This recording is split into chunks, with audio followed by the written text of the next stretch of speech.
Hi, everybody, and welcome back to Homomachina. This is session 29 in the zone. We hope you enjoy. Last session, I think it was essentially 1 a.m. pretty much, and we all headed out to that location. We get to the shack and we check it, and there's really nothing around. It just seems really deserted. We go inside, and there's just a chair, and on the chair are 3 shards with no logo or anything, so we take them, we insert them, and pretty much we are given like all the information that we need to start this mission of getting into the exec zone and abducting the mayor and his wife to bring them out to this random warehouse in the Badlands. And we were given like certain times to be there, what our cover would look like, blueprints, all of that, and just all the instructions that we would need for that quest. Then we took the chips out and we were given 120 seconds to leave the shack, and then it exploded. So then we're kind of just talking about what we would possibly do to achieve this mission that we had in a week. So we would have to do it the morning of the 21st. So we had about a week. We get a text the next day from Score asking us to come over to his place where we can talk about our mission with him for taking down Clarice. So we go to Score's place. The whole band is there. People are mixing vintage wines for some reason. But we essentially talk about what we could do. We had this idea of trying to merge them together, and we were dancing around the subject when talking to the band about it. But then it got to a point where we just had to let them in on it. We didn't tell them everything, but we just told them that we had a mission that would put us in the exec zone in about a week, that we could possibly try to combine both of these. But in the end, we essentially decided that it was just too much and too risky. So we kind of are, I think, if I remember correctly, we're still kind of in the works on that mission. I think we have a general idea of a possible charity event, trying to figure out something that would draw Clarice to a certain location, or essentially get a set time of where we know she would be, since her schedule is kind of all over the place. So that, I believe, is still in the works. Then we spend the rest of the night there, I believe, just kind of chatting and getting to know each other. And the day ends. We go through the next week. Cerveau and Iris did some therapy. And Lucas, I think, just did a hustle for that week. And now we arrive. And it is the 20th, the day before the actual mission of taking Isaiah and his wife. Perfect. Yes, so it is now October 20th. You all will be infiltrating the exec zone to kidnap the Rhodes family within hours. You know you must arrive at that exec gate at 3 a.m. Otherwise, all of this planning, all of this has been for nothing. So how have you spent your week planning? What wish list did you send Score? Let me know whether that item is higher than premium. If it is, we will roll for it to see if you were able to get it. If any of it is cyberware, we will go ahead and roll your humanity loss. Because how we do therapy here is you technically have the evenings off, so you could use your therapy to just immediately lose it. We're going to start with Cerveau. How have you been planning this week? Whew, okay. I've been nervous. This is a bit more than what I typically get myself into. But I did put together a list of what I thought might be useful. I've never done a job like this before. And I'm just read the items out.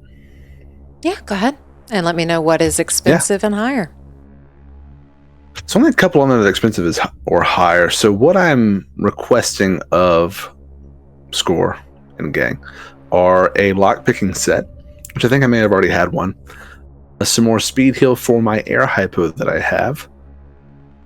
And then some run-of-the-mill stuff like duct tape, some glow sticks, 5 glow sticks, 2 sets of handcuffs, 2 spools of rope, some Salve oil lubricant, because you never know, and something called a breacher, which is a certain type of agent that's meant to remote hack other agents. And I'm going to throw in, because Cerveau's a little bit clever, or thinks I think I'm a little bit clever. This has nothing to do with his job, but if it's on Score's tab, I'm just going to throw it on there. It's something called the Tommy Knocker, which is a very heavy pistol with an underrail on it. But on the underrail is a full-ass pump-action shotgun. So I'm just going to put it at the end of the list that I send Score's way and just have it kind of blend in with everything. And what is expensive or higher? The Tommy Knocker and the Breacher. Okay. We'll start with the Tommy Knocker first. I want you to roll a d10. If it is a 6 or a higher, you have it. Any chance of luck points on this? You may not use luck. Okay. I'm going to trust this dice. It looks like a good one. 6 or higher, you said? 6 or higher. It's a 4. Unfortunately, you do not get the Tommy Knocker, the one that you were really hoping Score would get you and slide under the radar. Score is not able to get for you. I'll ask again sometime. Maybe, markets fluctuate. Go ahead and roll for your breacher. Mm-hmm.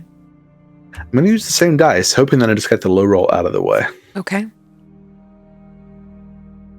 I was incorrect. I rolled a 5. For both of those pieces of equipment, Score was unable to find that for you. Well, just a week, so it's not a lot of time anyway. Maybe not many night markets he could have attended.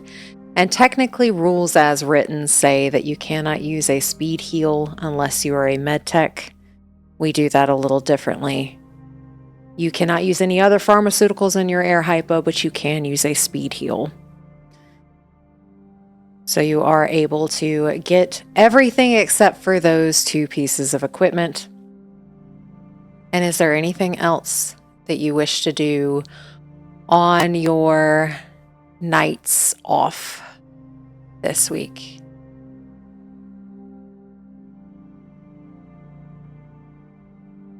This week is mainly just preparing. So once I'm able to obtain all those things how do I obtain them from Score? Do I sort of meet up with him? Does he drop them off? How do we do that? It would probably be, what's the word I'm looking for? It's not a hot drop. A dead drop? A dead drop in certain other locations in order to not tie him to it, in order not to tie you to it, and not to tie you both together for that. So it would be more so dead drops around the city and providing those materials for you. Okay. So I would just collect those items from over the dead drop location and take them back to my place, sort everything out, make sure I know what I've got, make sure it's all accounted for. And then if Mads is around, I would just tell him, in a few days, I'm going to have a late night gig. There's always a chance that things getting a bit hot. I'll continue to check in, but if it does get a little hot, I may stay away from here for a while. But I'll be in touch. Just, give me a little bit of time. Don't worry too much. Okay. Is it possible that you could let me know you're okay? Yeah, as soon as I can. I just don't want to bring any heat back here. I get it. Is there anything I can do to help? I don't think so. No, just keep your agent on you. I'll make sure it's on loud. Cool. And brush your teeth and take your vitamins too. Okay. And you'll actually see kind of like he checks his breath to make sure it doesn't smell. It's just generally good advice. I'm not commenting on your hygiene right now. No. Oh, okay. Well, good luck. Thanks. You too. I'm sure it'll be nothing. We'll make some money. Well, not money. I'm not getting paid money, but it'll be good. It'll go off fine. I'm just letting you know in case I disappear for a little bit. That's where I am. Okay.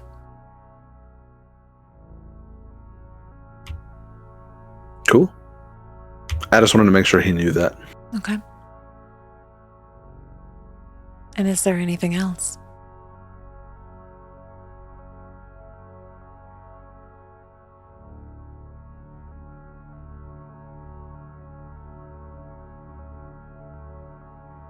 I would say I do want the signal jammer installed. Go ahead and roll your humanity loss. It's a D6, I believe.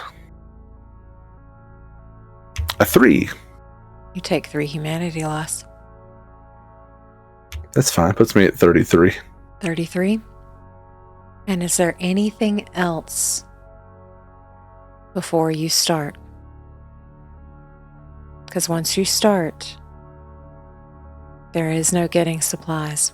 Oh, yeah. I want to buy some drugs. Particularly of the variety that put and keep people asleep. So, how do I do that? Oh, also binoculars are on the list, but those are also like very run-of-the-mill standard. Okay. So I need some rags and I need some chloroform. I don't know how it works. I've seen some movies. Okay. I'm thinking it might do the trick. Score would not be able to get you chloroform. But you have somebody, or you know of somebody, who is very illicit in their medical expertise. Can I go find my favorite hatch in the ground? You know where it is, so you are able to find this hatch in the ground. What time are you going? Are you going at a normal time in the evening, or are you going late at night? How are you doing this? What's normal for the dock, though? I would You don't imagine know. later in the evening. Okay, later in the evening. Yeah. You go and find this hatch. You know where it is. You are able to get it open. Do you just waltz in? As soon as I open it, I would like to run. Well, no, scanner doesn't really reveal anything. I guess I will run scanner there just to see if there's any access points, which would imply there may be some sort of electronics around there. You go ahead and roll interface. Oh, this is great. An 8. Rolling With so an well. 8, nothing pops out at the moment. Like, this is, you go down this hatch, you climb down the ladder, you're in this narrow hallway that's made of steel. You've been here before, twice now, but you've never seen an access point, probably because they're tucked away in some of the rooms you haven't been in, or in the room towards the back. But as you climb down this hatch, down this ladder, you do not see an access point at this time. I'm just going to call out. I know she wears headphones. I'm going to just call out and say, hey, it's Cerveau. I'm not armed. Please don't kill me. I'm in the market for drugs. At the mention of drugs, you see a head pop out, and she's got like this face mask, this clear face mask that you would see a butcher wear, and it's slightly splattered. Drugs! Yeah, just a little nip, a little something. Okay, and she starts bobbing like she's listening to music that isn't there. So I don't want to sound too dumb because I've only ever seen BDs and shit. What would knock someone into like an unconscious but okay state? Like the first thing I think of is like chloroform, but does it really work like that? Would you recommend something else? I want them to wake up eventually. Does it smell like chloroform to you? And she just kind of giggles and like she holds like this gory rag that she currently has. Chloroform is a great way to incapacitate, especially if you want to take it somewhere. But you have to cover their mouth with it, and it only lasts maybe an hour. But you also have to be very careful not to, overdose them. So, because you want them to keep breathing. If you use too much, they don't take another breath. So, right. So they had to breathe it in, mm-hmm. but then you stop once they're asleep, and then you just make sure they don't have too much. How much is too much? How much is the right amount? Well, usually you just kind of take this bottle, and she kind of describes it in a way for you. I have no idea how to use chloroform, so I really don't know how to describe that for you. Uh-huh. But in medical terms, she does describe how to properly use it. And this is not technically in the rule book. So how chloroform will work for us is you have to cover their mouth and their nose. The person you are targeting needs to beat a DV-17 resist torture and drugs or be knocked out for 1 hour. Once that hour has passed, they will start to gain consciousness, and you will need to have a target grappled for 2 turns for this to work. Almost like a choke mechanic, but instead of being a full-on like cut your windpipe off, where that usually takes 3 turns, we'll do 2 for this. But you do have to succeed twice in a row for it to work. Okay. I was going to say, if the defecation hits the oscillation, then we can do the choke thing, right? But that takes 3 turns? That would take 3. Okay. 3 successful chokes. So if defecation reaches the oscillation, it takes 1 turn to grapple. And then after your grapple, it's 3 turns of choking. So technically, like 12 seconds total. Yes. What can happen? Okay. So let's stick with the chemical route first. How much are you willing to pay for it? See, look, it seems like a seller's market here because I don't know what it's worth, but I'm sure not too much, right? I mean, what are you in need of? 500 eddies for a bottle. 500 eddies. Let's see. I don't need a whole lot, though. What's the smallest size you got? Or is this sort of like coming out of a store of yours? This is coming from my personal storeroom. And like you said, you don't know anything about it, and you don't have anybody else to go to, do you? I mean, you got me on that. No, I don't.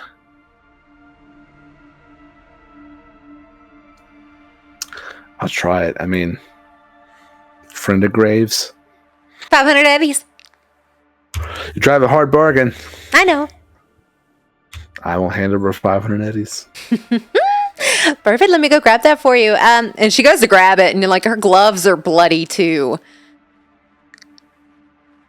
Let me be right back. Yeah, none of the dressing on there. Nah, you wouldn't like that, would you? And she will like go get herself like cleaned up and make sure that the dressing is not on her hands anymore as she grabs a chloroform bottle with a different pair of gloves so her fingerprints are not on this bottle. And she hands it to you. That was easy. Let me make sure this is the real thing. Let me give it a quick smell. I am not kidding. picking you up off my floor, so you will sit there for an hour. No, I trust you. If you're that adamant about not kicking me out, then yeah, it works. Well, have fun. I hope this is the only time I ever have to buy this from you. Have you ever used it before? Do you use it often? I don't. Have you sold it before? Oh, of course. Cool. Look at my Okay, clients. Well, yeah, I should stop asking questions. I hope you have a lovely whatever time of day it is. Oh, well, thank you. If you do need a disposal, just saying. It's a lot more than 500 eddies. I remember the last price you quoted me. Mm-hmm. Bit out of my price range, but I appreciate the offer. We'll You're see. welcome. Okay. Yeah, if you want, I can cut them up into tiny little pieces. Yep. It's appropriate to say it costs an arm and a leg. Mm-hmm. I'm done. I hope you have a great evening. I know where you are, so don't say anything about me. Remember that. Goodbye would have worked as well. But yeah, noted. Too simple. I'll climb out of the hole. You climb out of the hole, and you now have a list and chloroform to use on the mission that takes place on the 20th. Is that all that you wish to get? I need some sort of cloth as well. If I can pick up some sort of like basic textile, bar mop kind of stuff. Yeah, you're able to pick that up very, very easy. And then, just get everything ready. Make sure my body weight suit is fully repaired. So I'll just also, let's say I already let the group know that I'm ready. Okay. And with that, as you have finished getting ready, we're going to go to Iris. How have you spent this week planning during your evenings? So, she spent probably a good portion of the first night of the week thinking about everything that she could possibly need, and she put together a pretty decent list of items to send to score. Do you want me to read everything that I put on that list? Yeah, go ahead. What did you ask for? Okay, so cyberware, she asked for a Neuralink and reflex coprocessor, as well as subdermal grip and a microvideo cyber optics. For gear, she asked for an air hypo and 2 doses of speed heals, an audio recorder, a grapple gun, handcuffs, 2 of them, rope, a lockpick set, and then she asked for a lot of Militech gear, like a data shard with the logo on it, Militech jackets, boots, hats. She asked for gloves and face masks. For weapons and ammo, she asked for a stun gun and an extra battery, just a combat knife, a Militech Avenger with Militech specific ammo, 2 flashbangs and 2 smoke grenades. And she also asked for a smart gun link for her handgun and a silencer. Okay. What was expensive and higher? Pretty much. So the Neuralink is expensive. Let's go ahead and roll for the Neuralink. Okay. If you roll a 6 or higher, you can get it. If not, he wasn't able to grab it for you. Okay.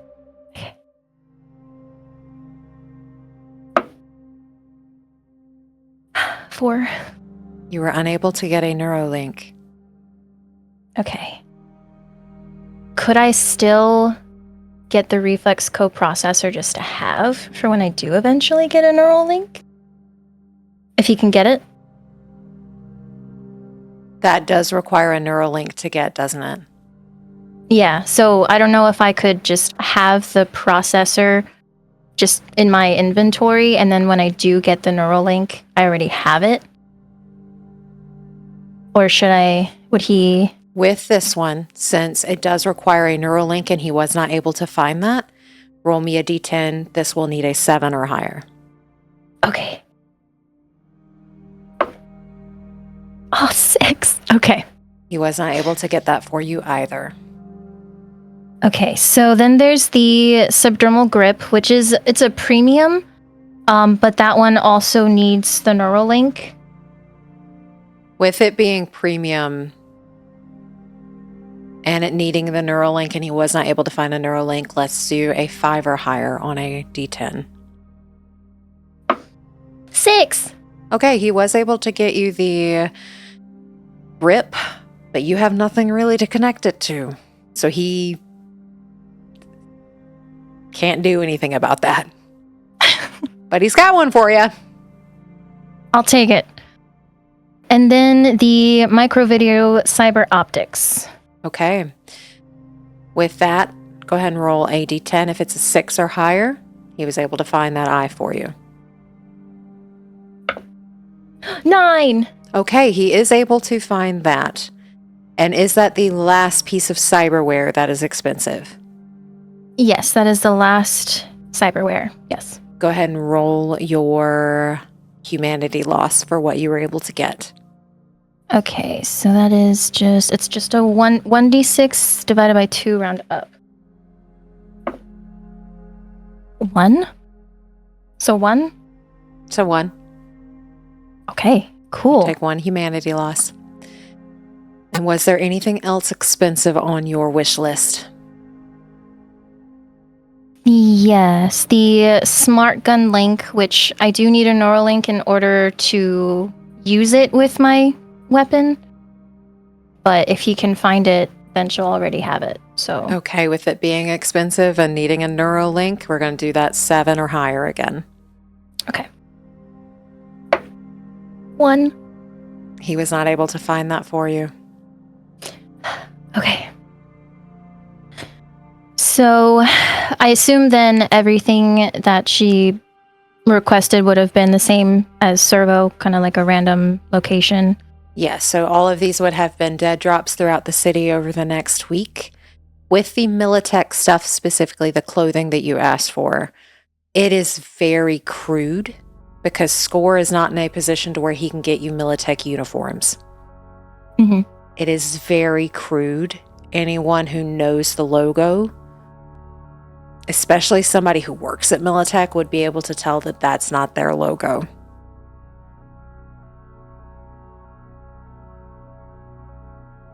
So she'll rifle through everything. She'll get the micro video installed. I think you said Score had a Ripper. Score does have a Ripper that you're able to go to, and that's who you can get all of your cyberware implanted with. Okay. And then she'll message the group chat. I had Score see if he could find us some Militech gear. It's not official. It would pass at night. But I figure since we're doing it at night, you know, who can tell the difference? So I got us jackets, hats, and some like similar boots to Militech. I also asked for gloves and face masks that we could wear just in case.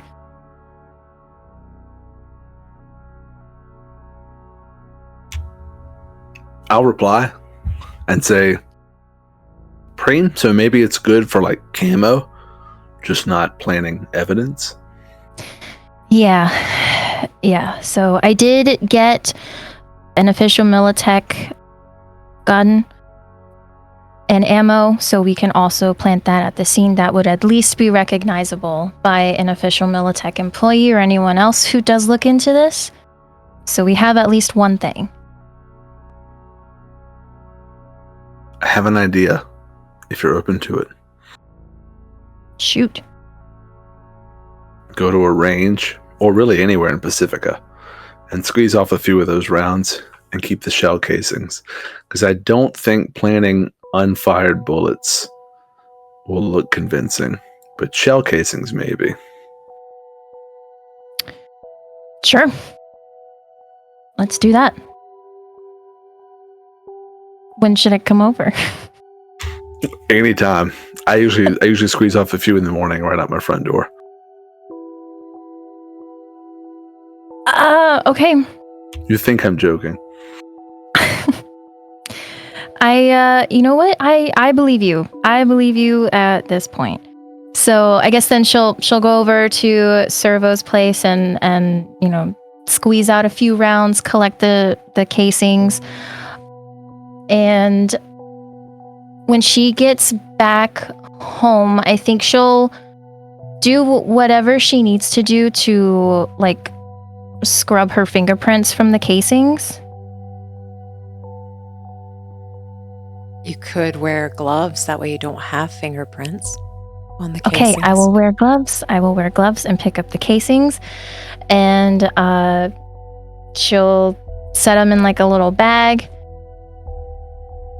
and then she'll just kind of put everything together and kind of go over what she remembers, everything that she was given from that shard. And I guess just kind of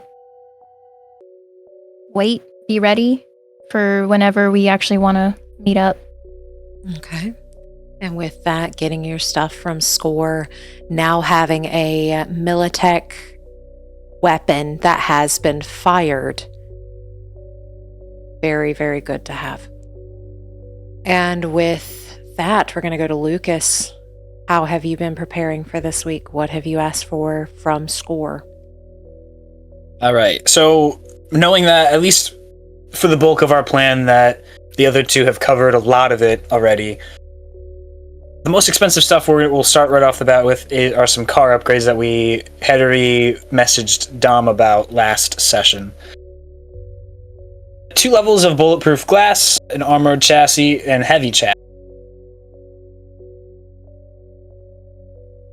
So yeah, going to Dom to get those done, and then just giving the bill to Score. Let's see. Smoke nades. 3 smoke grenades, 3 regular grenades. The flamethrower ammo, the shotgun ammo. I think we're going to try for the EMP ammo. We're going to put that on the list as well. As well as, let's see, there's a silencer. Lucas already had that. The extended mag for his heavy pistol, for his very heavy pistol. And then just gasoline and a lighter, which I figure he could get that stuff on his own. So that probably won't be on the list, but that's just part of the equipment that he's also gotten. Okay, and on your list, what is expensive or higher?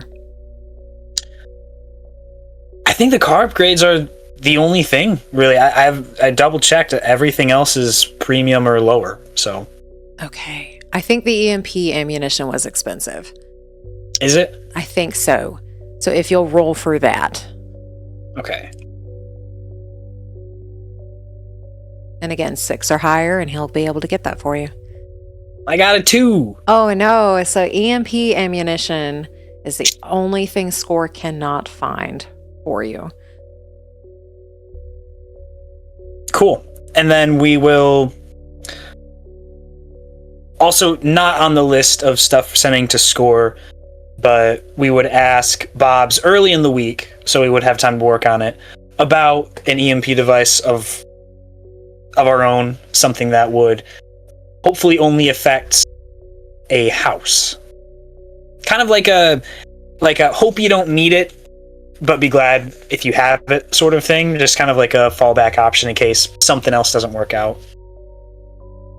Okay, with asking Bob's to do that for you, this is going to be considered an expensive piece of equipment. Roll me a d10. The DV for this is a 21, and it would be ready the day of. Right. 6. With a 6. He spends all week on it, and he blows off a few fingers. Instead of an EMP, he created a bomb. Yep, that's Bob's. And an extra step in our process of getting prepared is taking him to a Ripper to replace those. And you were able to get his fingers replaced as he rolled an 18 instead of a 21. Can we put that on the bill to score as well? Just don't ask questions about it. You are able to put that Ripper Doc bill on Score's tab. He doesn't ask any questions that you know of, but you now have your upgrades from Dom. Dom did not tell Mags. Kept everything under wraps like you asked. Bob's gets his new fingers. Maybe this is the reason you couldn't find a good hustle, is because Bob's was blowing everything up. And you're able to get most of what is on your list kind of the same way. It's a bunch of dead drops around the city, but you all are able to get most of what you ask for from Score. No questions asked, added to his tab. It is now getting later in the evening on the 20th, and the sun is starting to set on Night City's horizon. The city is buzzing tonight. What is the plan for this evening? You all know the layout of the house, the layout of the executive zone. You have so many little details on this gig. How, as a group, do you all plan to kidnap the mayor and his wife? What is your plan that you all have spent this last week discussing and talking about? What do you hope to happen during this heist?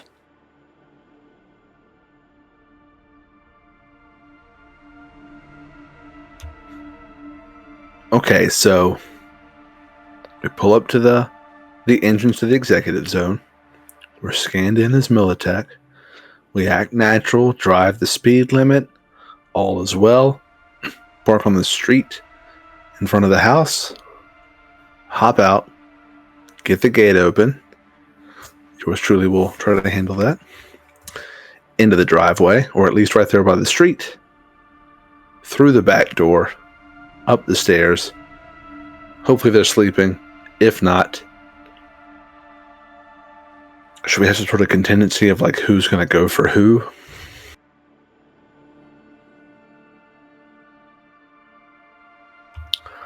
Above table, how does a grapple check work? What stat does it rely on? Brawling. It is your brawling versus theirs. My brawling's a +9.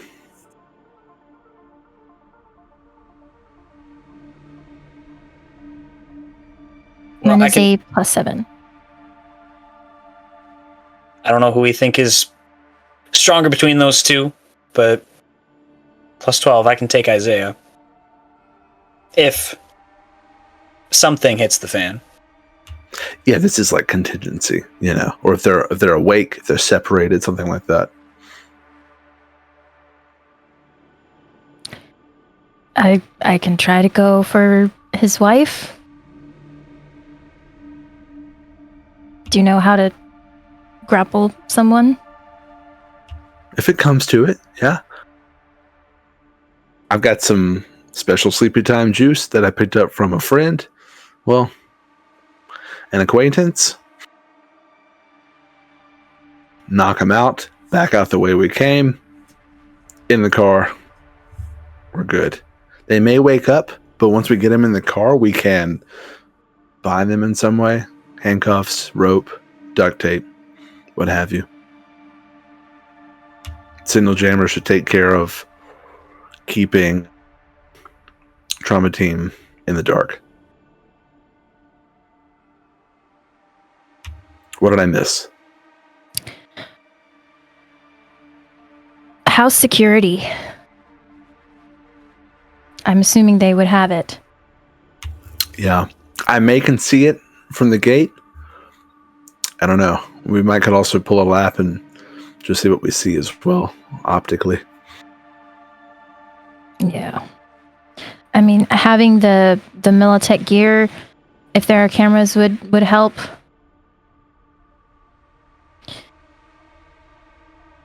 But otherwise, I think getting rid of their security system falls to you, because I don't know how to do that. And I don't want to make any assumptions, but I don't think Lucas knows how to do it either. Best I had was to shoot it, and I think that's a plan D, probably. Yeah, if it comes to it, yeah. No, I can try to just deactivate it. I'm also going to want to plant some sort of Militech breadcrumb in there somewhere. The shard that we got from the shack did say that there was black ice. Sounds bad. It can be. Yeah, generally it is. I hope to not be in there too long. I know we know the blueprint, the layout of their home. I know nothing about the net architecture. And I didn't expect to. It's a bit of a surprise as soon as you drop in. That's comforting. Yeah. I really don't know what to expect, but again, I don't plan on being in there long. Yeah.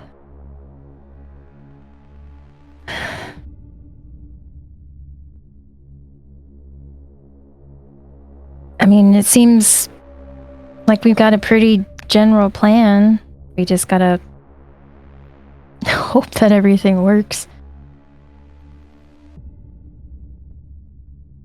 I want to go over disposal for a second, which I know is really the part that I was trying to figure out. The safest idea I have is they probably get wasted in the warehouse, drag them somewhere out in the desert, set them ablaze. I think would be safe enough. But I know our one acquaintance is proficient with disposal. I just wasn't sure if Trauma Team would be able to follow them even after they get wasted, if that location is still tracked all the way, or if it ends when they end. That's a good point. I guess I have a couple questions on that. One, not really a question. I would think the doc is good at not leaving a trace, but I don't know. Well, I just don't want to still have the bodies being tracked all the way to our acquaintance. Yeah, no, I agree. And two, do you think we're going to be the ones doing the deed? The way it was phrased to me was bring them to a warehouse and then dispose. There was nothing in it about taking care of it ourselves, but plans change. So I suppose it's always a possibility, but it's not in current plan, I think. Okay. I mean, they're going to know they're gone at some point regardless. So as long as there's no trail.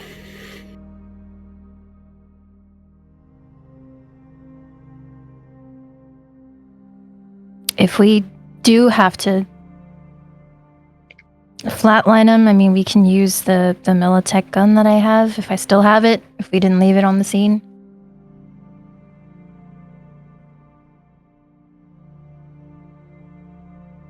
Yeah.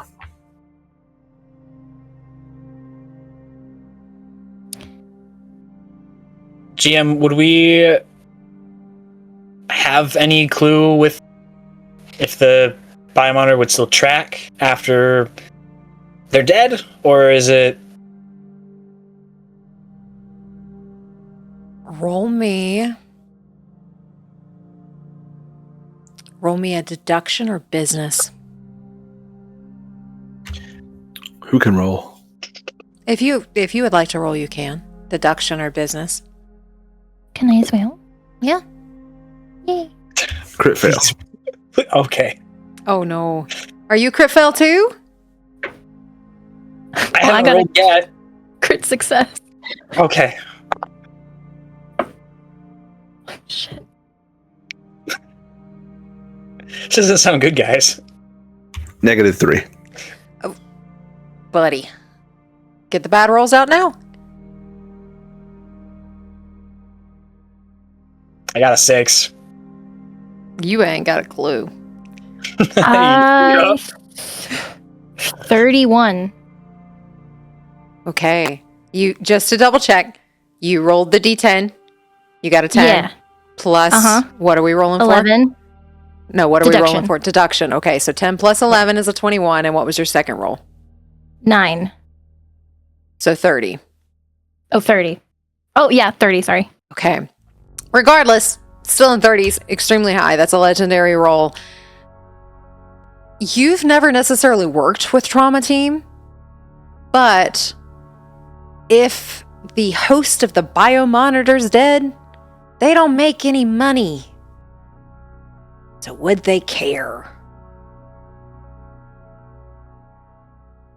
Even if it was the mayor? At that point, what they are supposed to do doesn't matter anymore. However, there is the fact that it could still send a signal until the biomonitor is crapped out.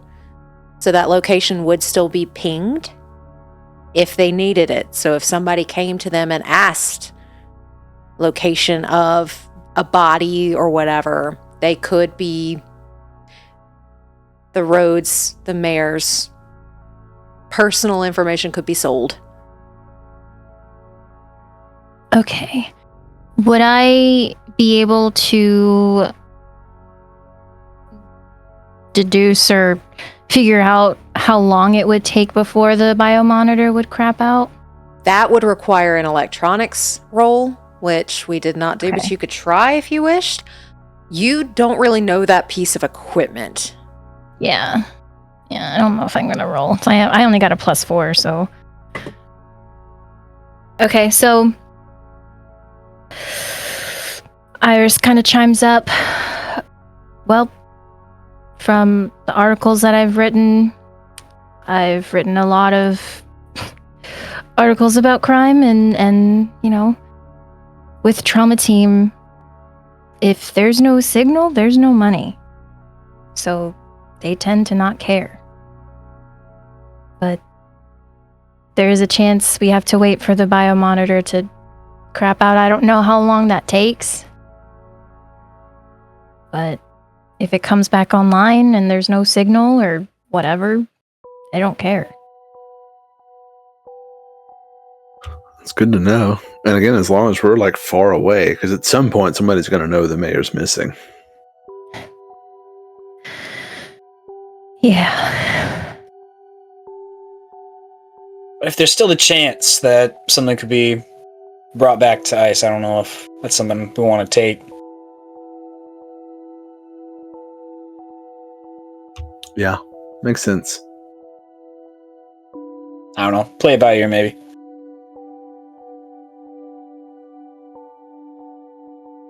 Yeah. And with that, as you have a plan, as you all are preparing, Iris. Just really quickly, can I link my micro video to my agent? It just says it needs to be linked to an agent. I don't think there's really anything I need to do. I just wanted to say that. So if it says you need Okay. to link it to an agent, you can link it to yours. Okay, that's it. You're good. And with that, as you all are preparing to head out, as it is getting later in the evening on the 20th, you are pretty much required to be at that gate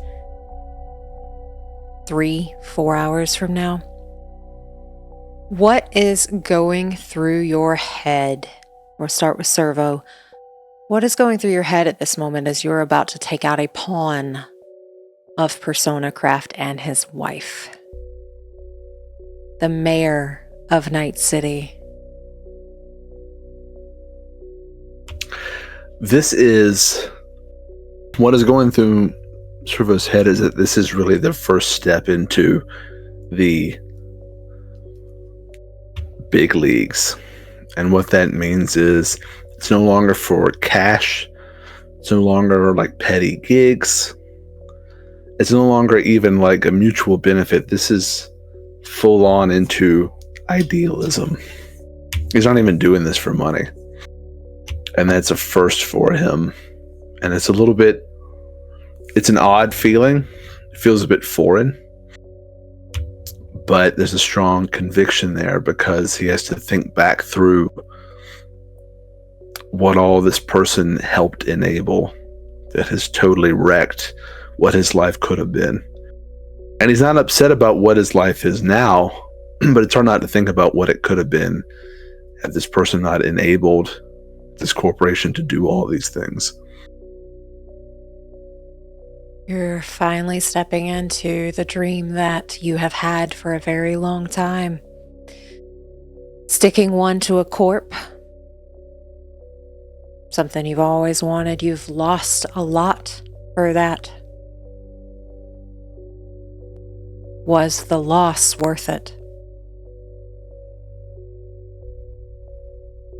It's a difficult question to answer. But I will say that there is not a shred of doubt, of second guessing, of wondering whether or not Isaiah deserves it.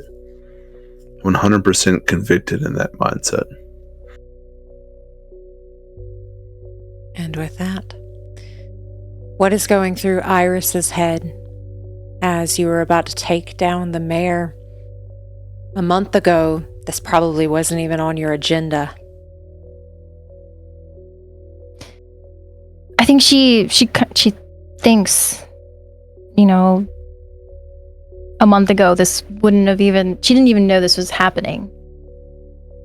And she kind of chuckles at how quickly things have changed, not just because of this, but like going from breaking a pretty big story to losing her reputation and just her main goal just being to clear her name and to clear it with such a huge story that she would get recognized and people would trust her work and, you know, see her as a reliable source of news, because that's all she ever really wants to be. She loves journalism. She loves finding stories and breaking things that people may not even realize is going on.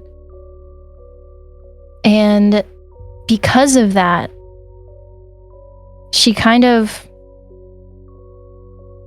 feels this, like,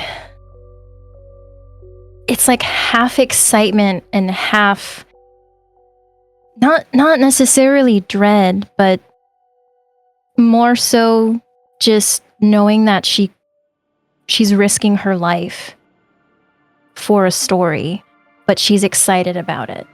She knows that there's a possibility that she may not come back from this, but she is more than happy to do it because this is exactly what she wants. This is exactly what she likes to do. She loves to go into big, huge stories and figure out what's going on and expose these corporations, these businesses. You know, she loves seeing the bad guys get justice, essentially. And with everything that's happened and learning about what they're doing and essentially going from 0 to 60, she's more invested than she's ever been in any kind of story, even her biggest one. Because this is so much bigger than her. This is so much bigger than Night City. And she wants to make sure everyone knows. So she's kind of excited, more or less. With this being the biggest story you've ever taken part in, your goal has been to get rid of the defamation around your name, to get fame and glory and recognition. Is it still fame, glory, and recognition, or is it deeper than that now? Or is Iris just excited to make a deal-breaking story? It's definitely part of it. She's very excited to make a deal-breaking story, but she still has empathy. And she's seen firsthand what they're doing and what impact it's had. She doesn't know too much, but from what she sees, she knows that this is just ethically wrong. And she's not comfortable with that. She doesn't want that to happen. She doesn't want people to be killed so they can be replaced because someone didn't like something about them.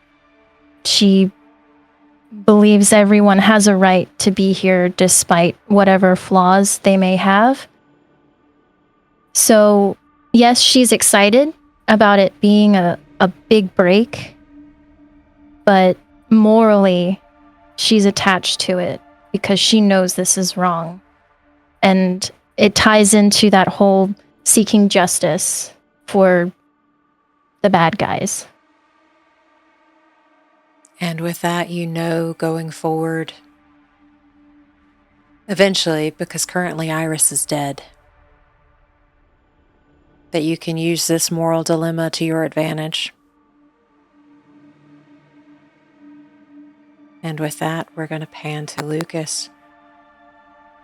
What is going through your head as you're about to take down Isaiah Rhodes, the man who has said awful things to you, the man who, had he acted differently, maybe the love of your life wouldn't be where she is now. And there wouldn't be a replacement for the woman you loved most. I think he's sitting at home, just kind of laying on the couch, staring at the ceiling, eyes flipping between the flower that he has set up, the red panda, the picture of he and Andra, and he doesn't have it anymore, but also thinking of that picture of he and Laz. I think he's flipping between all of those, and starting with the picture of Andra, just looking at it and thinking if this is something that she would want. Like, if this is a situation that she would want for people who never wanted what she wanted for herself.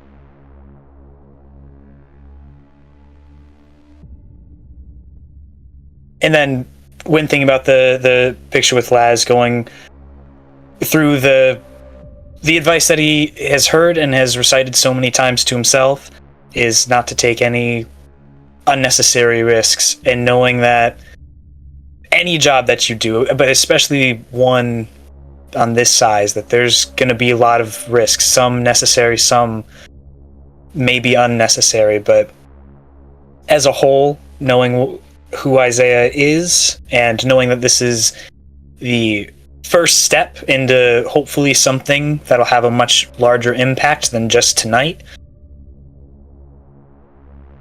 I think he comes to terms with this being necessary. So there's no question of, am I going to do this? It's just a question of, is this right? Even if it isn't, does that really matter right now? Is this something that needs to happen? That this is something that maybe at the end of the day you're not going to like, but it's going to happen. So follow through.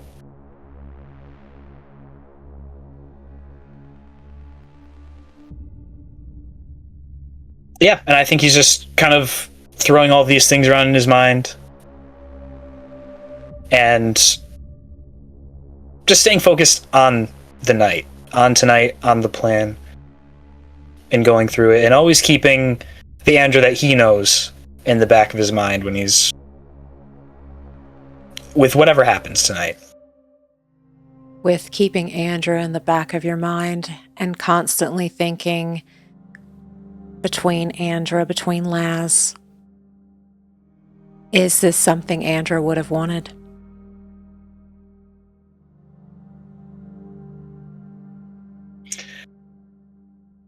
That's the part he there are plenty of moments when he feels like he's very close to convincing himself of the answer, like that the answer is yes. I mean, they've talked about her parents before. There's always been that frustration. There's always been that want of freedom from what her parents wanted for her. And at least with the Andra, he knew. I think ultimately he falls on no. But if things were to be a little bit different, a yes might not be too far away. And going into this knowing that it is necessary.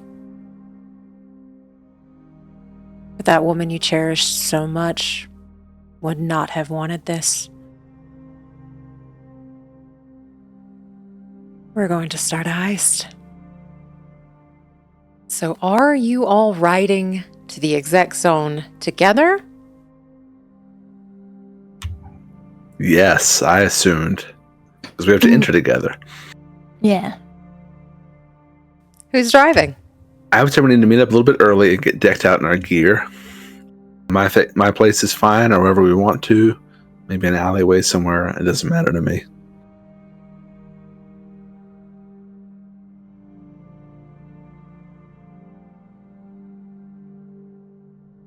I can come to you, I guess. Just somewhere to put our garb on.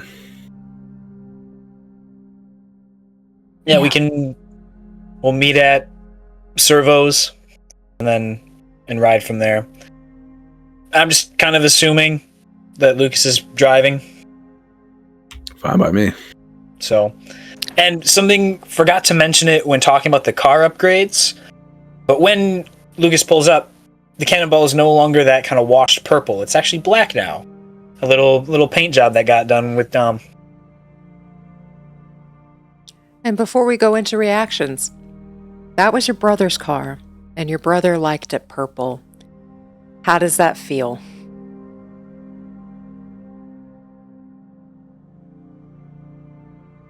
I think seeing it, when Lucas would first see it painted black, I think he'd have a pretty muted reaction of more of like, this just feels wrong. I mean, he's known this car for a while. And so obviously seeing it a little bit different, color-wise, it feels wrong. But I think he has full intention that after this gig is done, or after he feels that he doesn't need it in the black, that it's going to be put right back to what it was before. So there's a little bit of that, just like, oh, this is just wrong. This feels like heresy. But he knows it'll go right back to what it was before once we're done. And you all see this black car. It looks slick. It looks good. Good for a night mission. You gonna keep it black? Probably not. I think we liked what it was.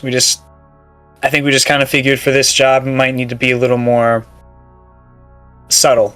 Not that this isn't super recognizable already, but it'll help at least. Yeah, adaptable. And hey, just like folks. It's what's under the hood that counts, right? Absolutely. See, that's a good way of looking at it, but I think we'll be swapping back when the time comes.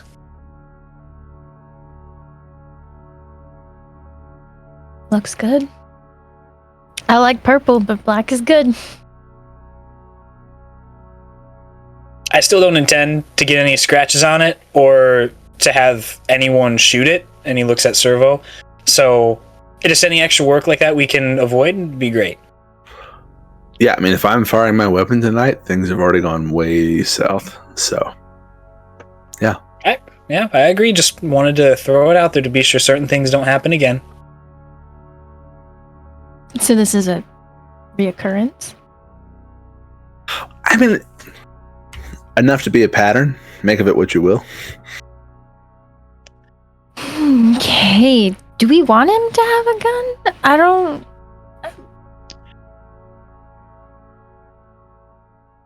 See, I've thought about taking it away after he shot my car twice within 2 seconds and apologized after both shots. I want me to have a gun. I mean, I want you to have a gun, but I'm.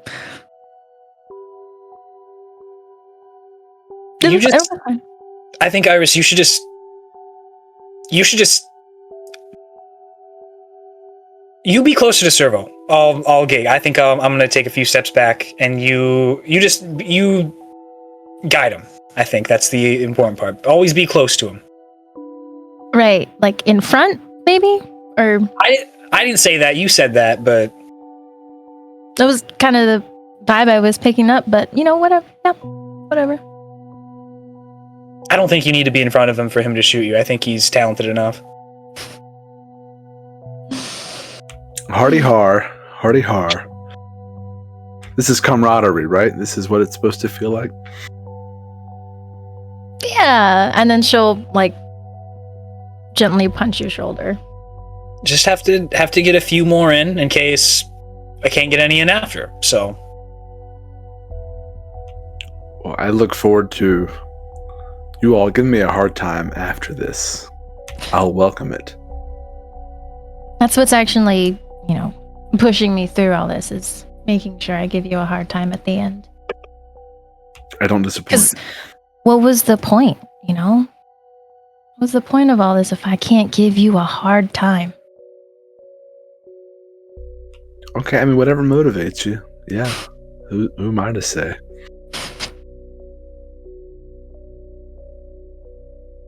Anyway, nice ride. Iris she would have packed all of the Militech gear in a duffel bag. She'll set it down. I assume we're inside. Yeah, I would think so. Yeah. So she'll set it down on whatever surface is there, and she'll hand everything out. So again, you have a Militech jacket, hat, and boots. And then she lays out just some generic gloves and these face masks that they cover the bottom half of your face. So your nose and your mouth would be covered, but your eyes aren't. So no fingerprints. Can't recognize our face with the masks on. Hopefully it'll be dark enough people won't recognize how not Militech these Militech jackets are. Should do in a pinch. I mean, it's not what I thought I'd be for Halloween, but it is coming it'll up, do. isn't it? Well, if we survive this, at least we have our costumes ready. Yeah, and I suppose they don't do Militech tracksuits, so I'll just take what we have. Beggars can't be choosers. Yeah. I'll get decked out. And with that, you all are able to get decked out, and I'm assuming heading on your way. yes. Oh, to mention it, this might be a little extra, but we're gonna do it just in case. Kind of the same look that we've pulled with gigs in the past, using the tech hair, making it short, kind of like the buzz cut, kind of changing it up the skin tone a little bit as well, just to, I know we're covered, but just to make Lucas's features a little bit different as well, just in case. So Yeah, y'all are able to get prepared and head out. And as you start making your way to the executive zone, you all head through North New Westbrook. You actually pass the N54 News building in order to get there, as it is on the way. And you start going towards the northern part of the executive zone, which was indicated as an entrance you needed to go through on that ship. And as you drive past this executive zone, as you're heading north, it is very much walled. And next to these walls, you do see a lot of tent cities. And what tent cities are is a bunch of refugees from the corporate war, that now this is all that they have. And you see a bunch of those communities next to the wall as you continue your way towards the gate. The executive zone is actually carved out of the opening, or not opening, but the open hills of Night City. It's a little bit more spread out. It's not as condensed. This is the prettier part of Night City, which fits with the very rich, the very famous, the very chic that you will see in the executive zone. And as you make your way to the gate that you're supposed to be at, very close to 3 a.m., you are the only car in line to enter the exec zone at this time. You see a guard booth on both sides. It's almost like you have this giant wall, and then in between is a gate. And you see a guard booth on either side, and in the center is a very heavy bar rail. A bar rail that looks like if you tried to run through it, your car, no matter what kind of car it is, would crunch against it. It is that heavy, it is that fortified, it is that protected. This is a heavily guarded gate executive zone. And you know if you did not have this permit to get in, you probably would not be able to get in this way. You see above that heavy bar rail, 2 drones are just hovering. Looks like they kind of go up and down just slightly. And they actually do have visible weapons on them. Like they are ready to shoot for anybody who enters that is not allowed. But you are able to arrive precisely at 3. Like you planned.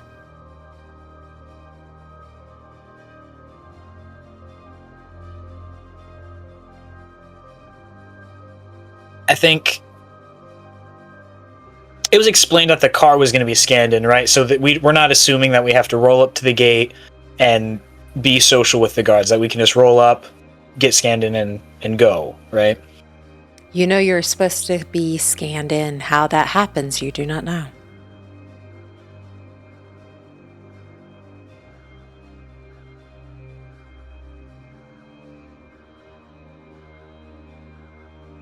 Well, there's the one way in, so we're going to roll up, and Lucas is just going to take a deep breath right before they actually reach the gate, and just roll up.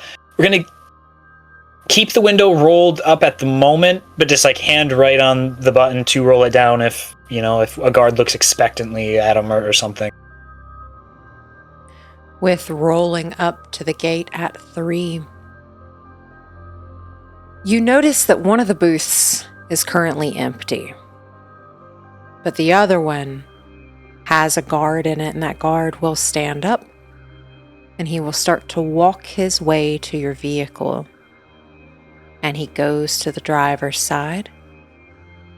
You all notice he is wearing the Lazarus uniform.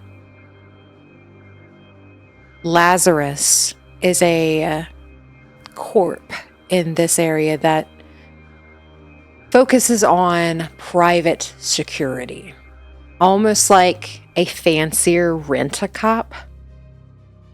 Private bodyguards, private security, and that is who the executive zone has hired. But this person in uniform will walk to the driver's side, Lucas, and he's got a notepad.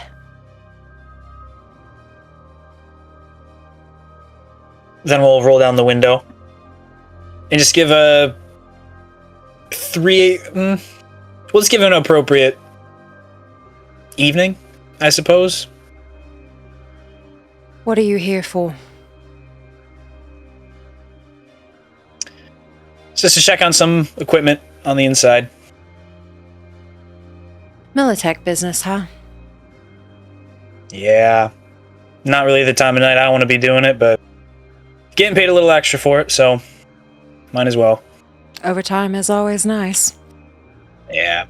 He starts writing something, and then he starts to hand it to you from his notepad. Here, take this, and he will reach into your vehicle. Roll me a reveal conceal. Oh. Now, do I want to start using the luck points already? Because this could go to shit real fast.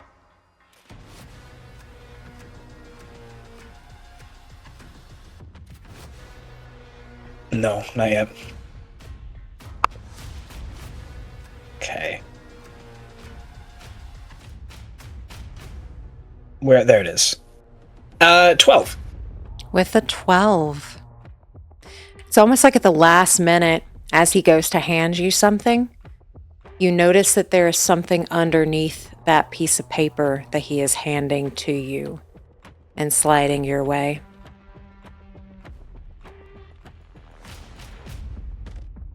And he presses down on it.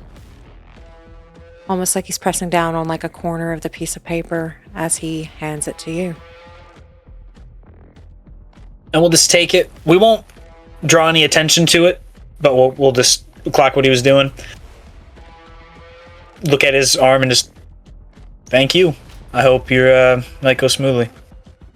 He will give you a small bow, like that of somebody who is showing reverence to somebody who is high up in a corp. Have a wonderful evening. He will tuck his notepad underneath his arm, and he will head back to his booth as that bar rail begins to raise. And we'll start pulling forward. We're just going to be focused on driving in, so I don't know whomever is passenger princess at the moment, but the paper and everything that Lucas has got, he'll just hand it to whomever was there and drive on in. Who is passenger princess?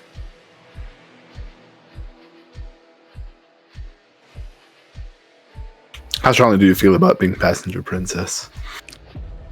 Not terribly. I'll be passenger princess. Roll me a conceal reveal. Oy. I was going to say, Lucas would hand it over, roll the window up, and just say, what did he give us?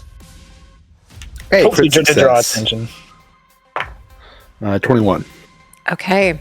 As you ask, what did he give us, Cerveau, you see tucked underneath and stuck almost to that piece of paper.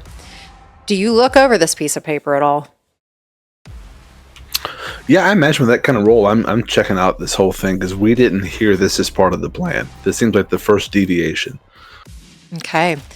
As you start looking over this piece of paper to figure out what it is that he has passed to you, the front of it states that this is a parking pass allowed to, that you kind of, like a parking pass that you put in the dashboard of your car to say, I am permitted to be here.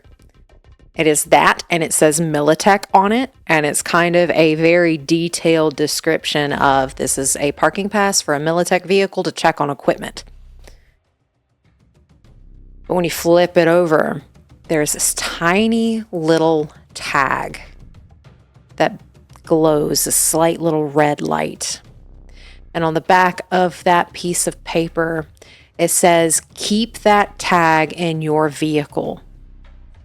If it is removed, your vehicle is no longer covered.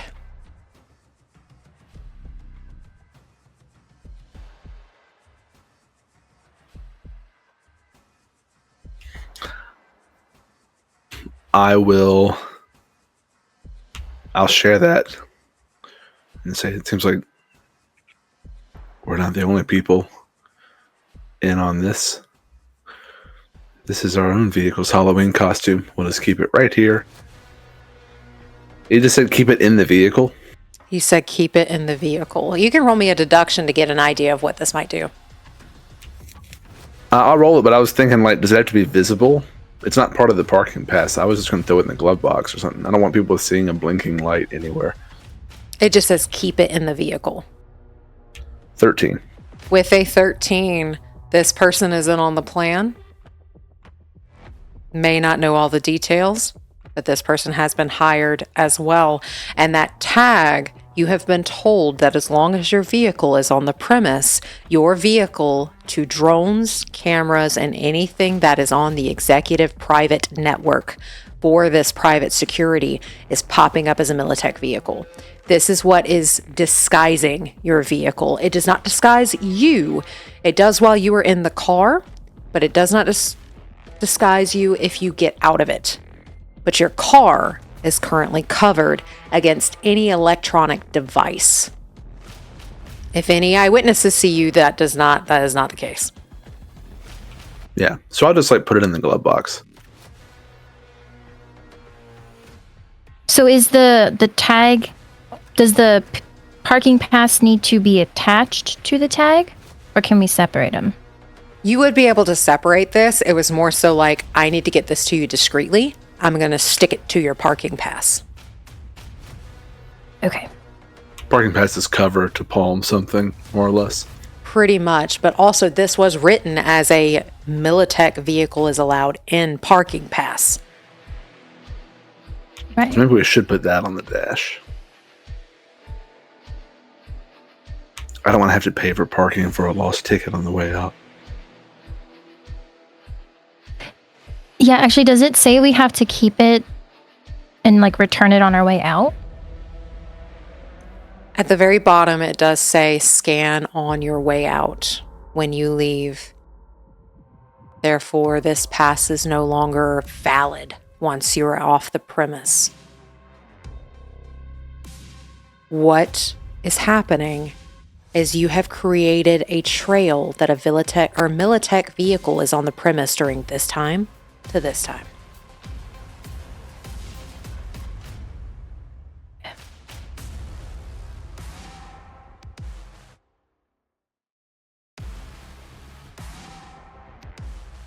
Yeah, I guess we're throwing the parking pass, the paper part itself, right on the dash.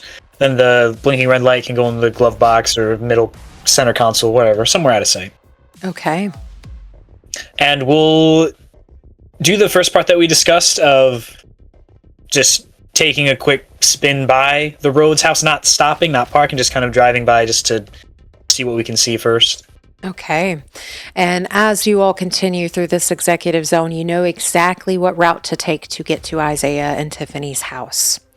And as you continue through the executive zone, this zone is lined with these huge, immaculate, very fancy houses that probably cost more than you have made combined in your entire life for one of them.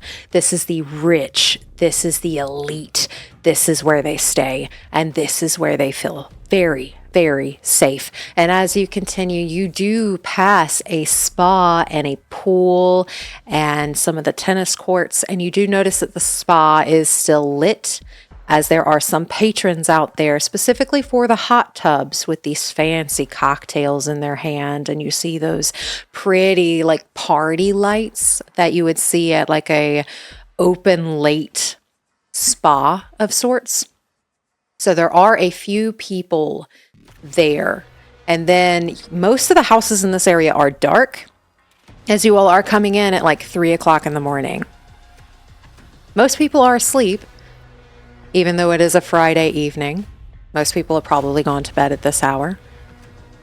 But a few houses in this zone do have their lights on. Some of them you can hear muted music coming from them, as some of them are having late night parties or hosting late night parties. And through some of these windows, you can see dresses made of very elegant fabric and suits and wine glasses of vintages that they are drinking from some of these windows.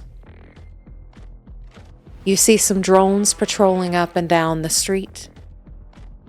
There are a few Lazarus vehicles posted and scattered throughout the establishment, where there are quite literally little security boxes to help people feel safe, almost like police watchtowers, but they're on the ground. And then you continue to the Rhodes Estate. And once you pass it, you are currently moving at this time, so go ahead and roll me perception checks as you do your first pass on the Isaiah and Tiffany's house, the Rhodes Estate. I will. How fast are we going? Is it like a slow neighborhood cruise? Pedal to the metal, we're just fun. No, it's whatever the speed limit would be. I don't know. Residential, so if we're like 15, I don't know. Yeah, about 15, Okay. 20 for residential here. I don't know if you think it would help, GM, but I have a set of binoculars. I was going to try to use those and look at what I think are common security placements, like the corners of buildings, the corners of fences, things like that, because I'm assuming cameras are probably meant to blend in. And if we're going slow enough, maybe that will help you. I don't know. Okay, yeah, so if you're looking for cameras, you're looking for other things, go ahead and roll me a perception check.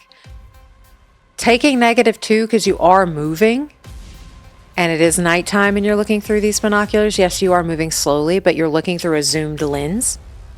So that kind of goes a lot faster than what you're currently driving. So it doesn't actually help me to use the binoculars? Does it just hurt me? You would be able to see closer on the house. If you just do Okay. perception while you're kind of driving around, you'll take a -3. Okay, so -2 with binoculars. Is that right? Yes. That's what I was confirming. Okay. Hey, another crit success. I hope I keep doing this. So it's 17 minus 2 is 15 plus 1, 16. Okay, with a 16. You do see some of the cameras that are on the houses, but they do differ depending on the house. It seems like it depends on who the owner is and how much money they were willing to fork up. The ones that you can see really well, you get the idea that maybe they didn't put as many eddies into theirs because they are easy to see. But then some houses, you don't see any cameras at all. We haven't made it to the Rhodes Estate yet, have we? You all were currently passing it. So how do you want to do that? I guess the question is, what did I notice on their house? On their house with a 16, you notice that the Rhodes neighbors' lights are on. Somebody in the house next to the Rhodes is still awake. Left or right? Left. Facing the house. Okay. Facing the house, left. Which you all know is the same side that the Rhodes bedroom is on. But the Rhodes estate is dark. Doesn't seem like anyone in that house in the Rhodes estate is awake currently. You see a beautiful 3-story home. Lucas, what did you roll for perception, by the way? Iris, what did you roll for perception, by the way? At a 12. 12.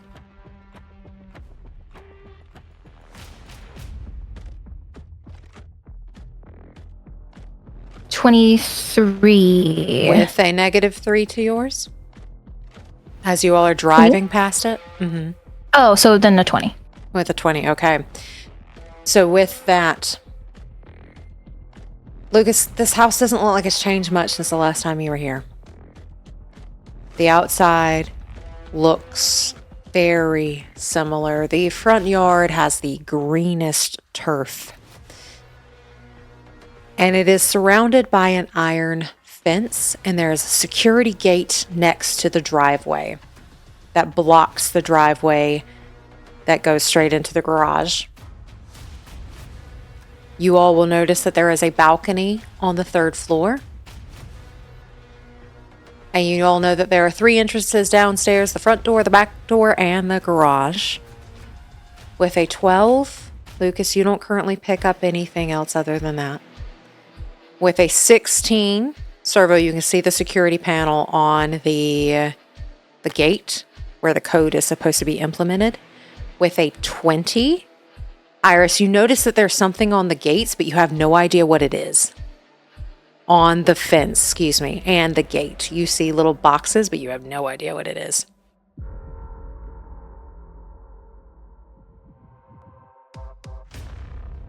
So they're like periodically on the fence? Yes. Okay.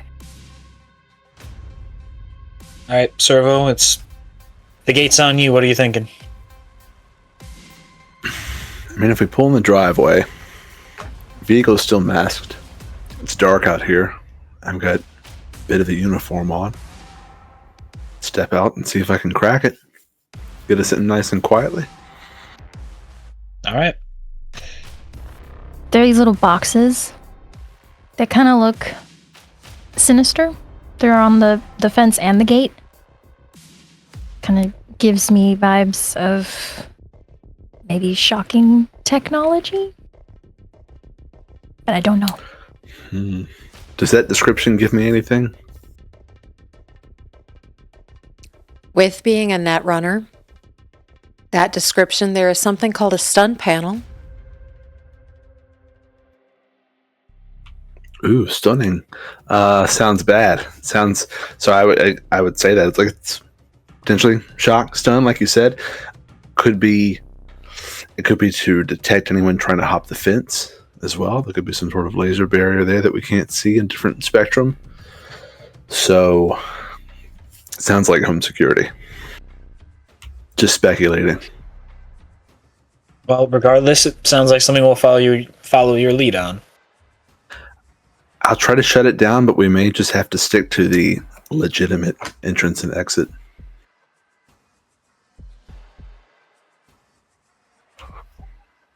Okay. And I guess as we pull into the driveway. Yeah, we'll just continue driving how we were, just not drawing any attention to ourselves, and eventually make it back to the roads and actually pull in the driveway as far as we can. Okay.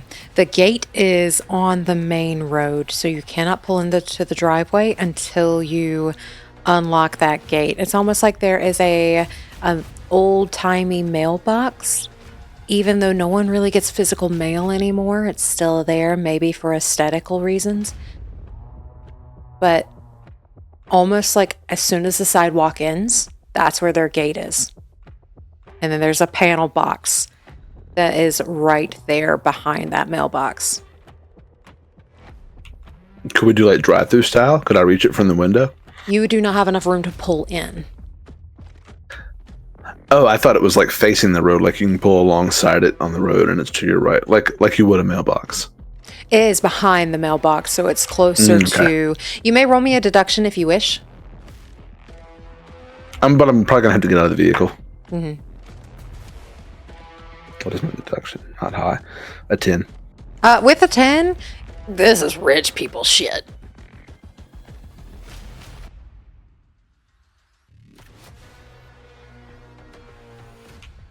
I guess I'll hop out. You know? No sudden movements, just sort of open the door, stand up. I'll leave the door open.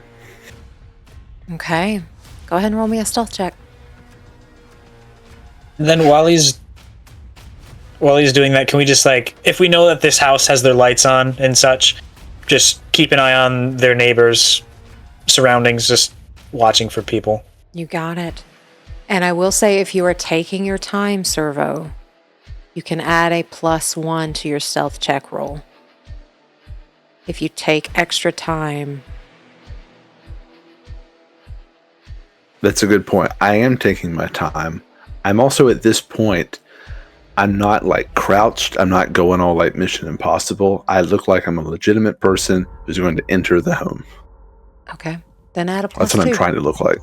Ooh, a +2. Cool. Thanks, Choom. And before we get to your roll, Iris. Just really quickly, she'll make sure that her micro video eye is recording.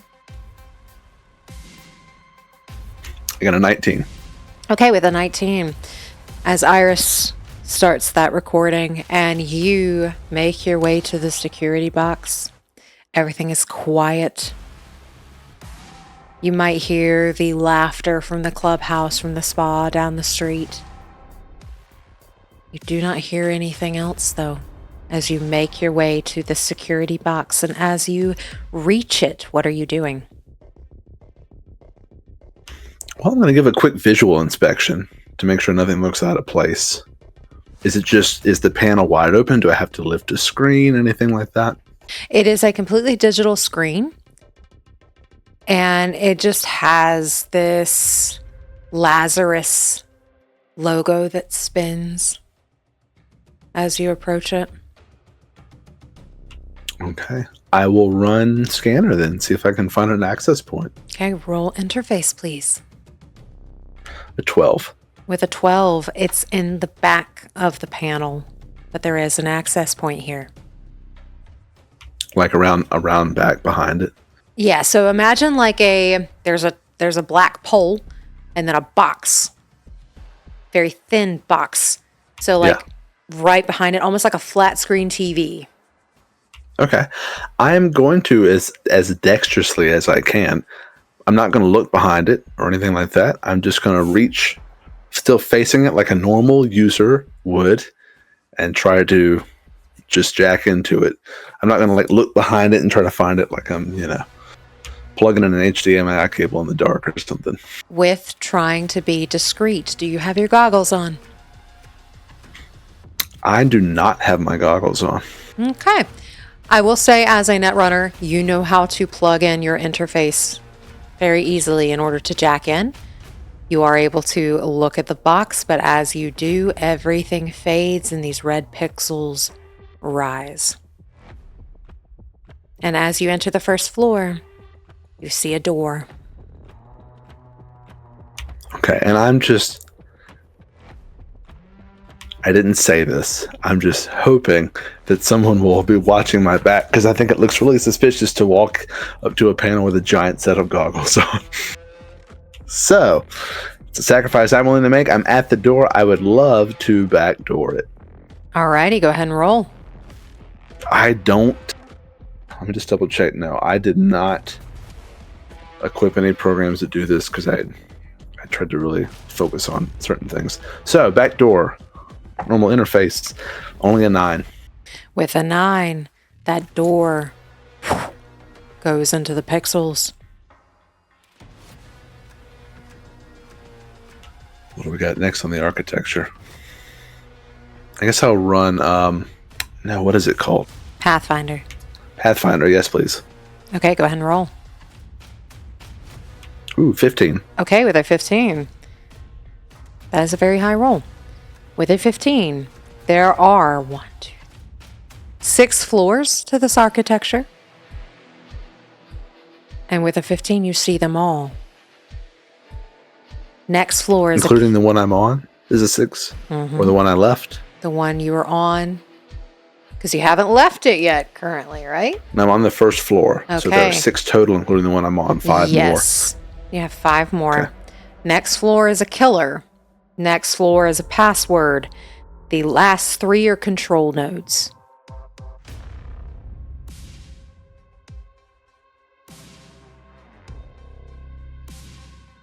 You said a killer, and then what? A password and control nodes.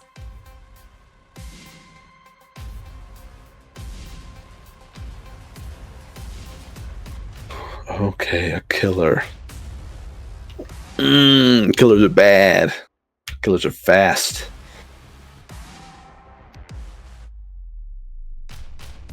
Okay, I've used 2 net actions. I've only got 1 left. Mm-hmm. I honestly really don't want to go down there with only 1 net action. So I will, with my 3rd net action, I'm going to boot up Speedy Gonzalez. It gives me a +2 speed bonus. Okay. And just panning back to the outside, it has been 3 seconds. He has just jacked in, as you all are keeping watch and recording.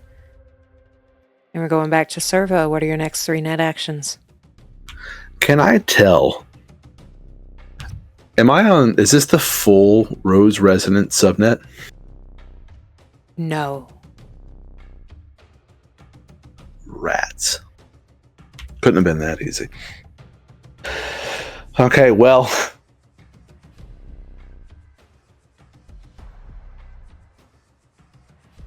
can only slide once a turn, right? Correct. Okay, with 3 brand new spanking net actions coming up, I got my speed bonus going. I'll head down to the next floor. Roll me interface. You need to beat a 16. Oof.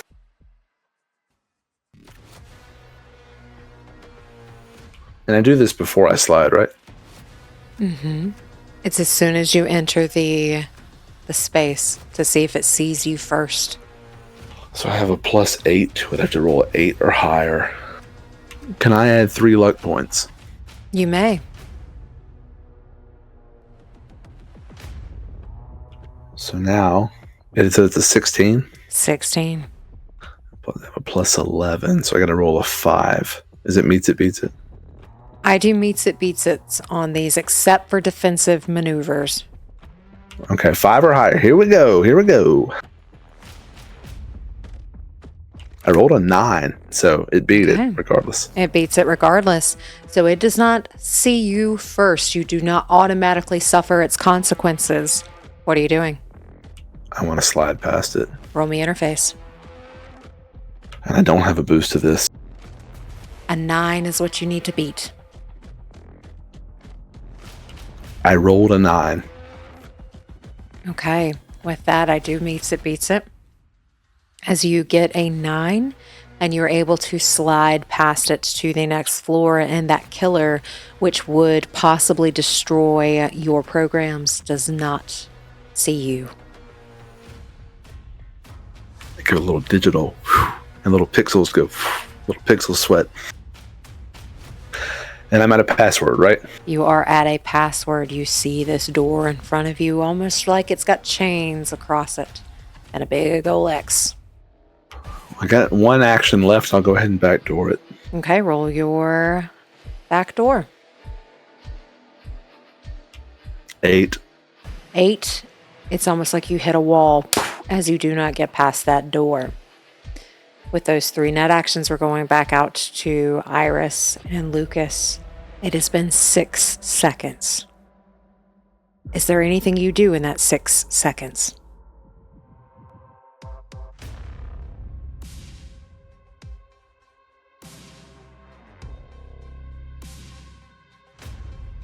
I think Iris would just be looking around, making note of anybody that she sees outside of a house, maybe just walking down the street or whatever, and still keeping an eye on the house next to the roads. Did you say it was on the left or the right side? If you're facing the house, it's on the left. On the left, okay, yeah. So she'll be kind of looking at that house and just, looking back everywhere else and back at the house, just... Roll a perception. Okay. Perception.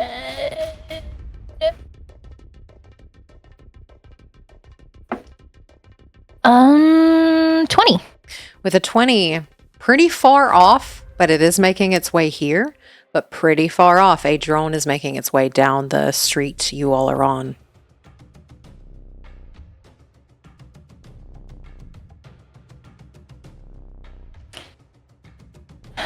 So she'll see that and then just gently tap Lucas. Pretty far off, but there's a drone down there. Looks like it's coming our way. If we can look in that direction, like if we were just to kind of guesstimate how long until this thing gets here. Probably about 6 turns. Okay. So what? Each turn is, you said 3 seconds? So 18 seconds? Yep. So that would be 6 times 3, 18 more net actions for Cerveau. I think we'll nod our head. Lucas will nod his head. And just whisper. Cervo's usually pretty quick, but we'll keep an eye on this. Yeah, I don't know how we'd warn him. know how we warn him either. I don't know how he would deal with the drone in general. I don't want to alert anyone.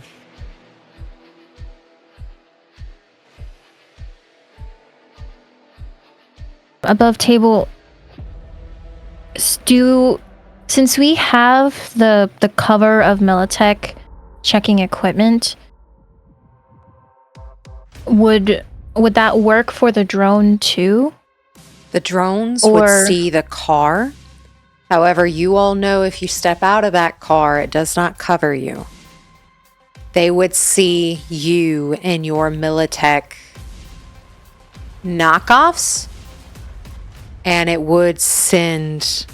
is sending and recording constantly. Okay.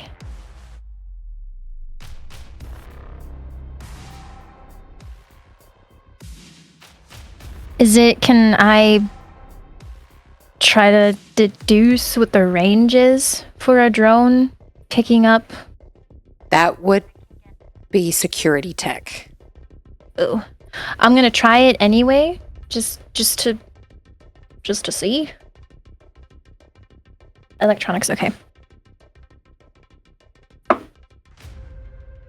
10. This is not your expertise. You don't know. You know it may have a camera, it may have a gun. It may have both. Okay. So to Lucas, I guess, I don't know, when it gets, 20 feet? One of us should hop out and tap Cerveau on the shoulder, maybe? Just above table. It's been a hot minute since we've done this. Cerveau, he'd be aware of that or not because he doesn't have the goggles? Because he does not have the goggles, he is completely mute to everything on the outside. As far as I'm concerned, could you feel if somebody shot you while you were in the net space? I don't know if you would. I was going to tap him. Wait, shot. Wait a minute. Yeah, I would feel getting shot. So you do feel physical touch. Well, getting shot and getting tapped, there's a lot of middle ground between those two. What I mean is like you're not physically like in your body right now, kind of. So the goggles allow you to keep connected to the meat space. So he is practically not in this world right now. And it's on page 197 of Core. If you forget your virtuality goggles, you'll have to do it the old school way, which renders you effectively unconscious until you jack out as far as the meat world is concerned. So yeah, you'd have to... So you wouldn't feel a little tap or hear me whisper? Roll me a... Let's do electronics for this. I think that's the best thing that we could do for that. 9. You don't know. You think tap, like, why would he not feel a tap? Okay. Yeah, I guess. How far did you say it was until it would get here? 6 more turns. 6 more turns, okay. So I guess, yeah, if it gets, I don't know, within 20 feet, I'll go out and tap him. It might be good, but I think this is that first risk. We push it. We just leave him out there and hope he can get it figured out.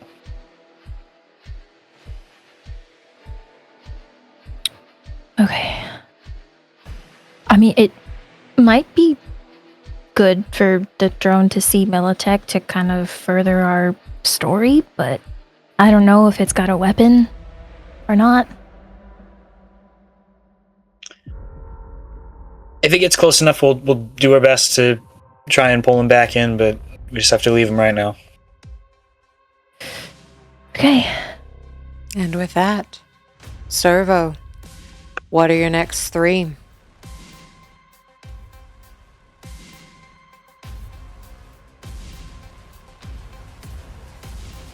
Okay, I would like to try to backdoor it again.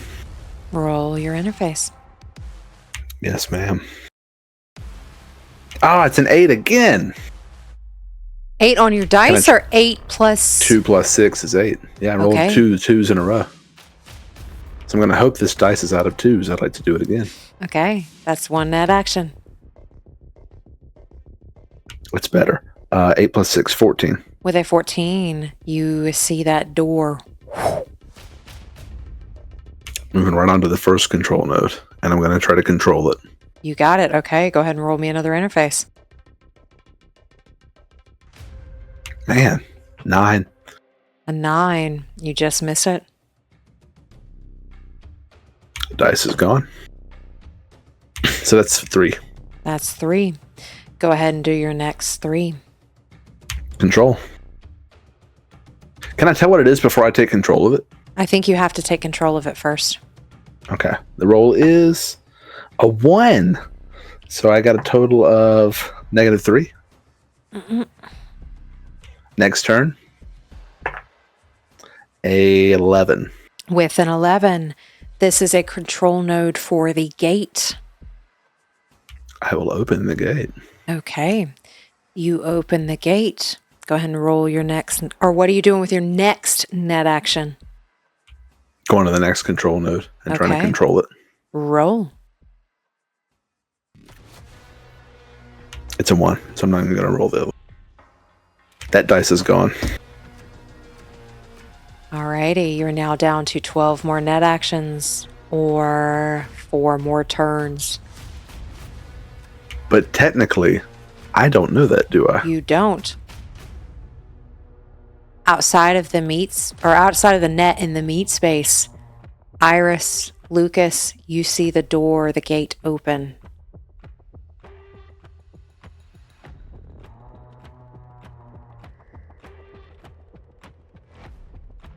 Okay, well, he did that, so that's good.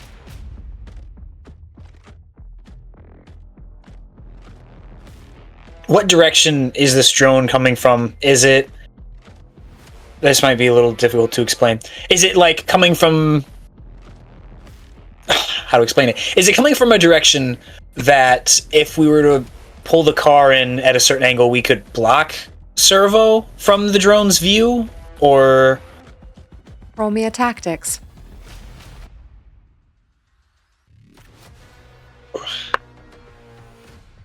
Tactics. That's a T. Where's the T's? 12. 12. Yes, 12. Okay, with a 12, you're facing it. It is coming towards you. And it looks like it is scanning the road. With a 12, you could try. Because that car shows up as a Militech vehicle, you could try. Okay, just can you clarify when you say scanning the road? Are you like saying literally just the road, or from what I'm seeing it scan, it would see Cerveau as well? I assume he's like on a sidewalk-ish part, or I don't know. He's a little further in on the sidewalk, but with a 12, you don't know exactly how this thing scans. So you don't know what terrain it's picking up. You don't know if it's like a 360 camera. You don't know if you're not 100% certain. But in order to block Cerveau, you do know you'd have to pull up on Isaiah's turf, his grass.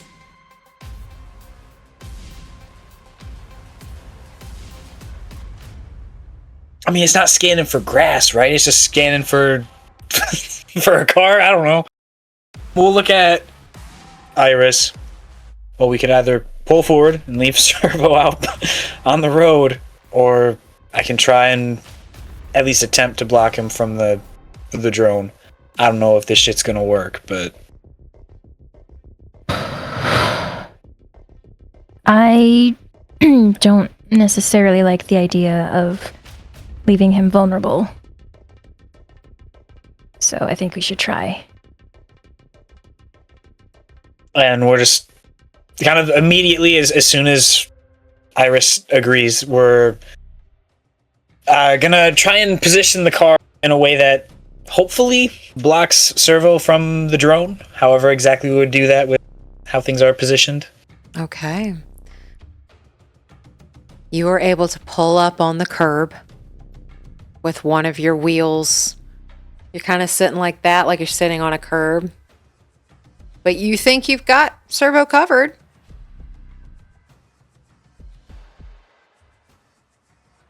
And we still have a little bit of time before that drone is like, you're here. So we're going to hope that we don't actually have to see if this would work. And we're just a little closer now for Cerveau to hop in once he's done. Okay, as you pull up and you hope it works. Cerveau, you're got 12 more net actions, even though you don't know that. So go ahead and roll your next one. I'm saying Cervo's mind, I'm on a roll, and I know I've been in here for what, 3 turns? Been in here for 3 turns.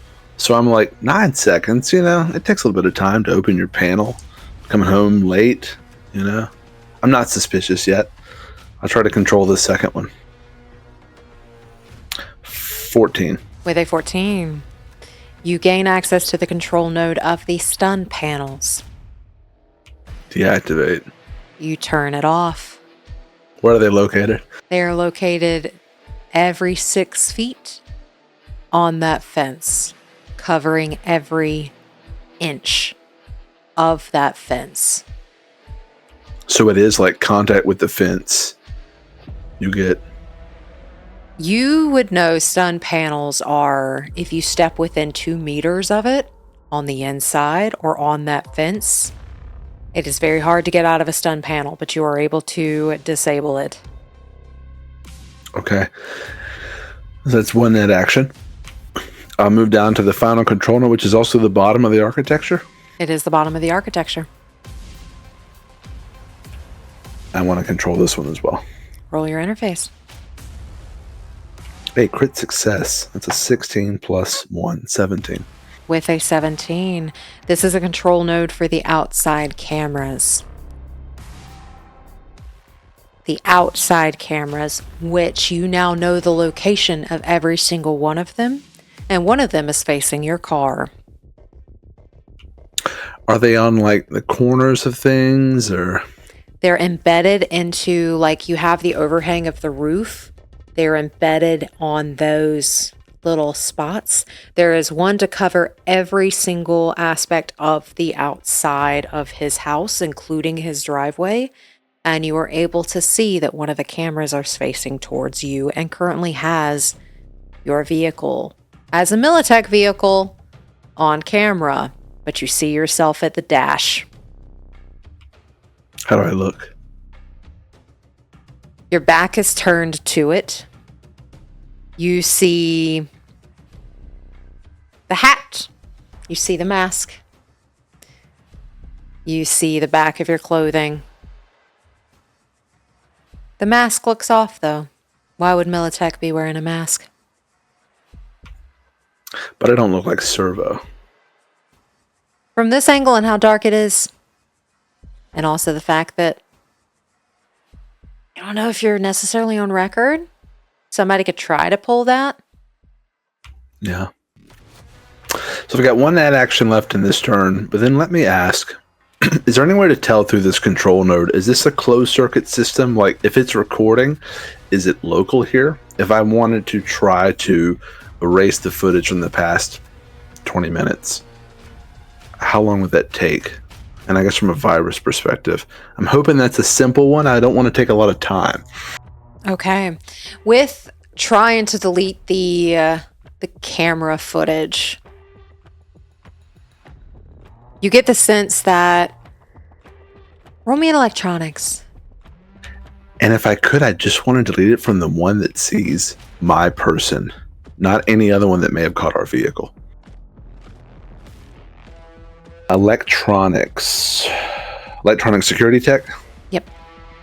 Okay, that is a crit success, 21 plus 3, 24. With a 24, it seems like, especially since you're in the architecture and you kind of know how this works, it's not saved locally on this net architecture. So you get the sense that, like, with cameras, they are technically sent elsewhere for security purposes, but there's typically a delay. Okay. And I don't want much. I don't want to like wipe forever. Just, we've been here a couple minutes. I'd love to wipe that. Okay, and is there anything else you wish to do with this virus? No. Okay. With this, your DV is going to be a 12. It will take you 3 net actions to do. And I have 1 left in this turn.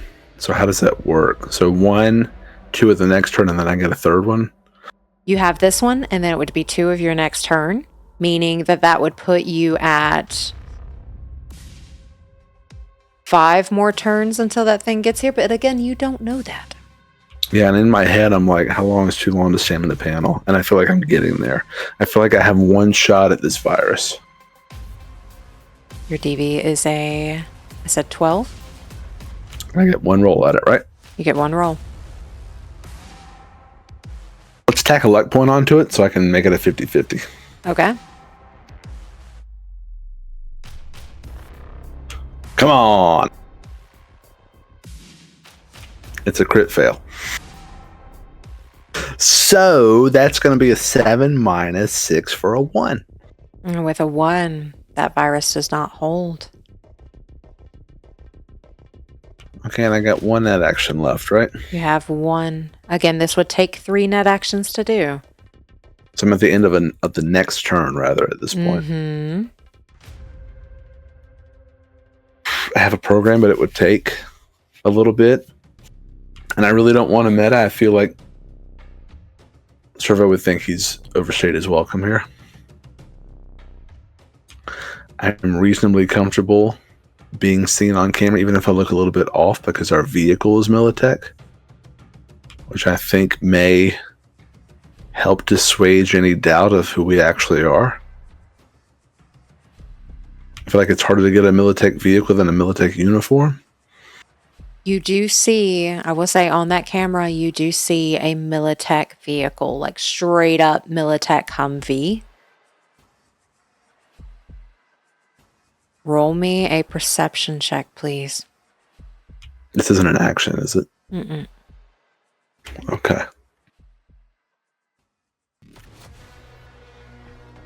12?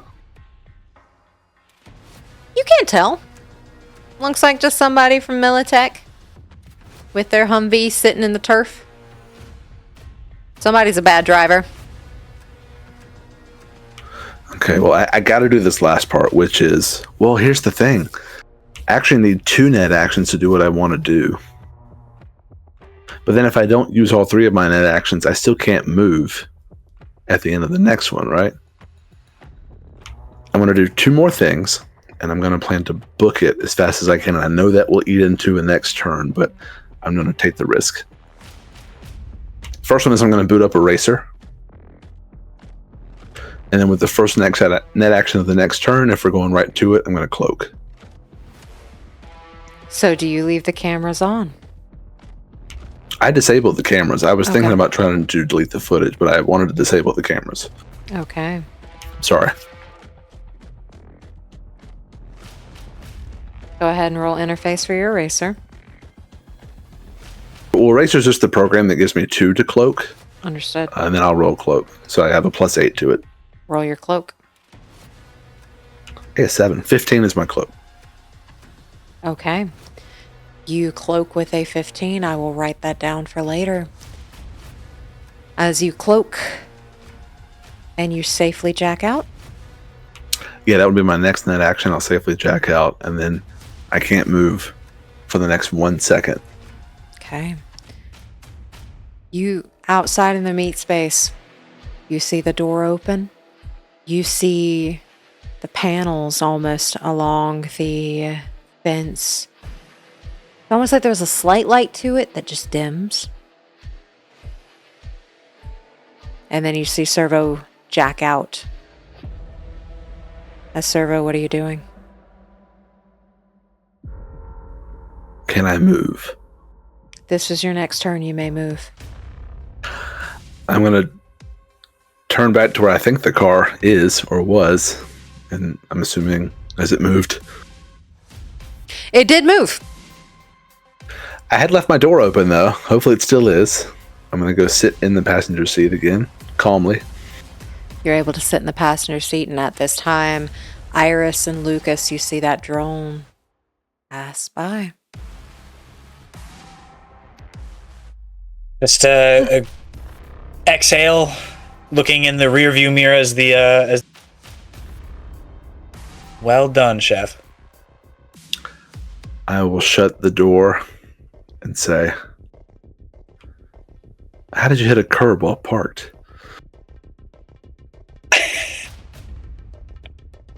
You were taking your sweet time, and I wanted to try and block you from that drone that just passed us. Oh, I didn't even notice that. That's fair. I use humor to cope with unresolved trauma. The gates are open. And we'll pull forward. Just, parking as close to the house as we can. Okay. Nonchalantly. You park in front of the garage, whose door is currently closed. Again, no lights are on in this house. The drone has passed. What are you doing?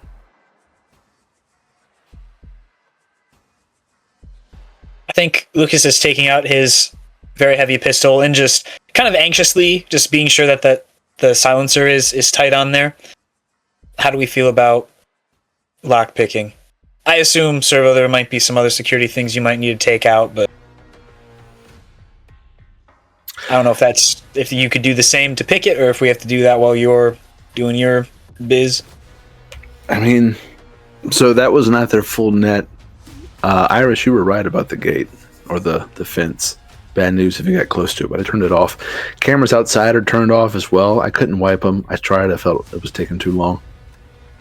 There's probably security inside, probably cameras as well. I'm passable at picking a physical lock.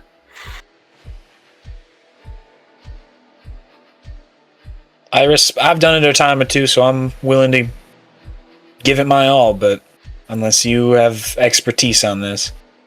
I have a lockpick set, but I have never used one. May I borrow it then? Sure. And she'll hand it over without hesitating. And back door? Yeah, I'll see if there's an access point out here somewhere. I don't know if there will be, but we'll see. Then we'll just calmly open the door and step out and make our way to the back. Okay. And if everybody is getting out of this car, roll me a stealth check.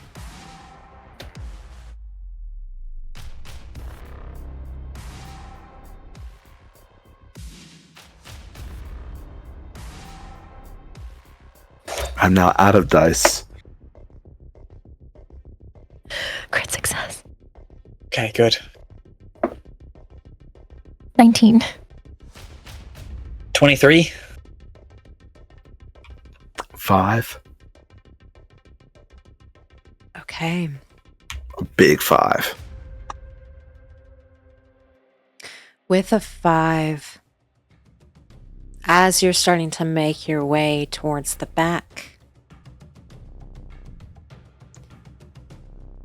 there is a potted plant that is a little bit too close.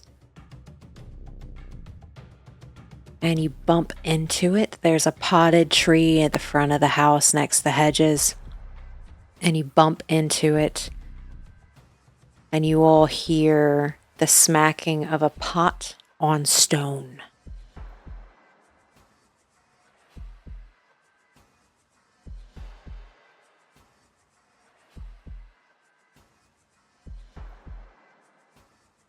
I think eyes are immediately going to, I don't know, any window, probably on the second level, that if there's checking if lights turn on, or if there's any neighbors' lights turn on, if there's anyone curious. Roll me a perception check.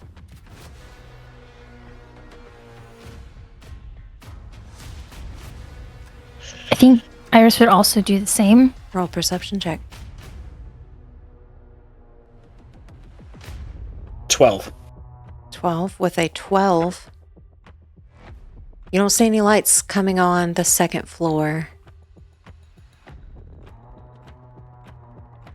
The way towards the back door is towards the house with the lights on. No extra lights have turned on yet.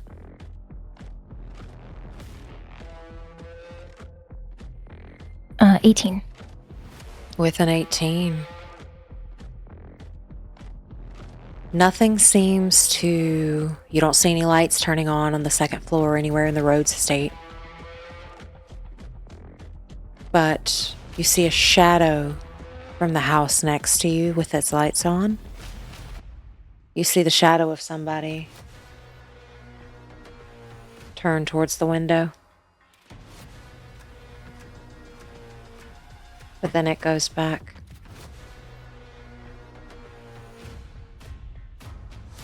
So I think seeing that, Iris like relaxes, and then she'll just try to make eye contact with Cerveau and just like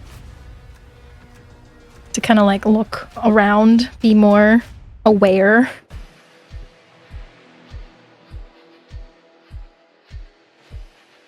Very meager, embarrassed thumbs up. And I will say with that 18 perception check, you get the sense if this happens again, someone will be checking. Okay. Are we all like pretty close? Like if I were to whisper something? Do you want to chance it? Not really.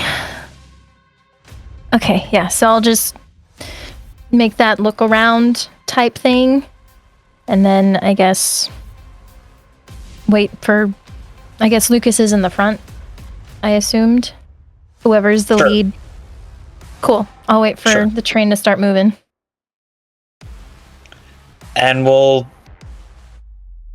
move again, slower than what we were last time, because obviously last time was a little too fast. So we're gonna move a little slower. If we're being excruciatingly slow with our time, roll me another stealth check. +2. Everyone? Yes, if you're being excruciatingly slow with your time. I'll just wait here. I'll meet you in the car. Do you whisper that? No, I don't. Okay. I got a 19 though. Much better. Okay. 16. 24.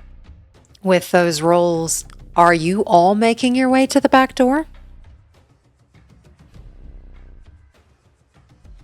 Lucas at least is, because I think he intends to pick the lock. Yeah. Yeah. So I think that's what we had decided as our main point of entry. Okay. Yeah, we decided to do it together in case things went awry. Alrighty. Roll me electronics security tech rolls, please.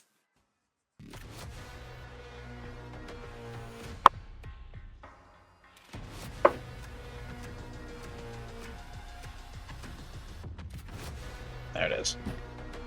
12. 11. 19. With a 19.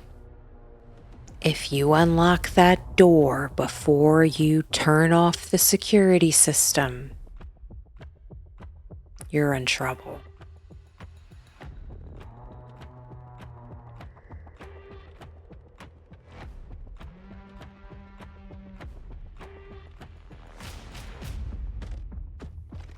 As we continue to move around to the back door, I'm gonna hold my hand up just like this,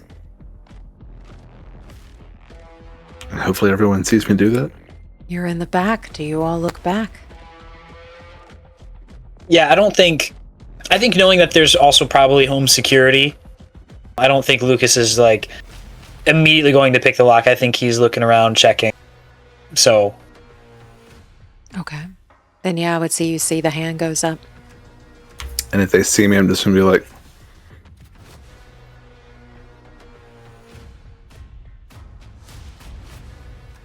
listen, give me a minute to plug my brain into the house.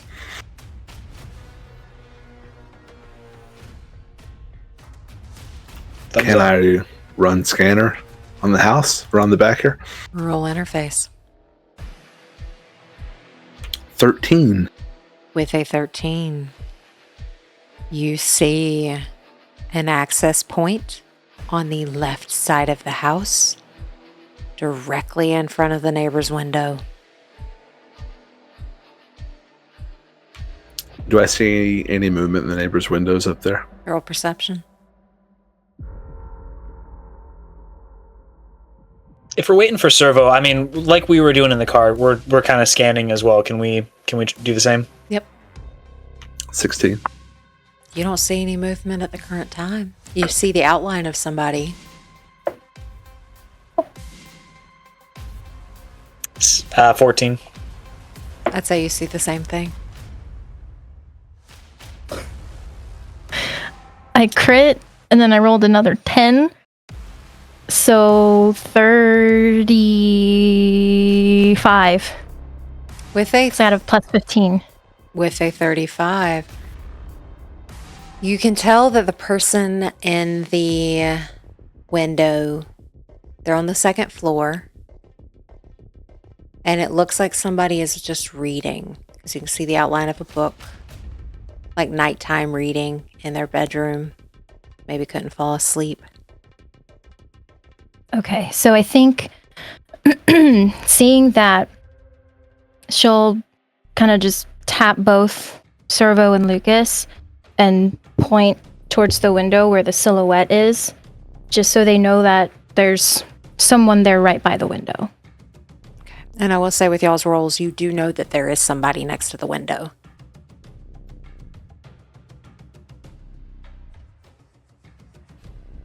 So I'll point to that side of the house and back to my interface plug again, like that's where it is.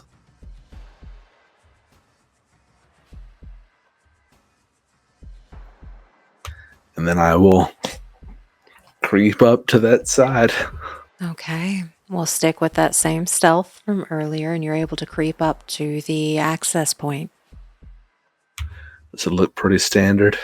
Looks pretty standard. Almost like it's embedded into the house. You don't see a screen or anything, but it's almost like you can tell that that's where all of the network for the inside kind of conglomerate is in that spot, or congregate is in that spot. You know, with the neighbor's lights on, is it fairly dark where we are? It is fairly dark. The person doesn't have like beaming lights coming out of their window.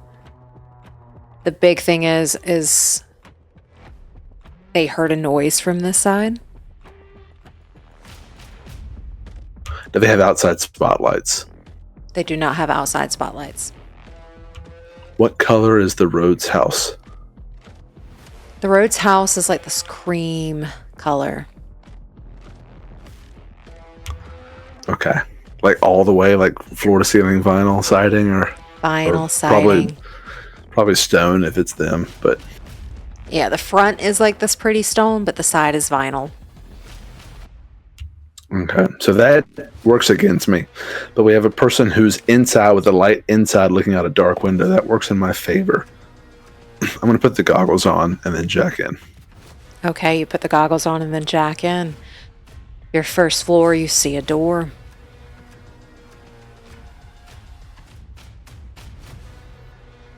I'd love to try to get through that door. Roll me interface. Or back door, I guess, yeah. I know what you meant. 9. With a 9, that is just enough to have that door. And I like to pathfind. Check out this architecture. Okay. With Pathfinder. 11. With an 11, You can't quite tell how many floors this thing has. But you see the next floor is a skunk. The next floor is a hellhound. The next floor is a file. The next floor is a lich.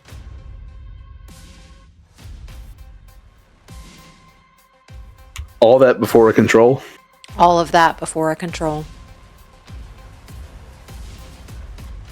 I hate to break it to you, we're not getting in this house.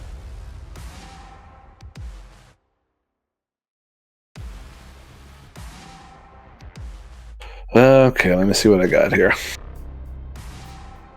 I mean, does Cerveau have any sort of reaction to this? Y'all wouldn't be able to see Cerveau unless y'all are leaning over to see Cerveau. The back door does not show this side of the house. That's right, he's around the corner.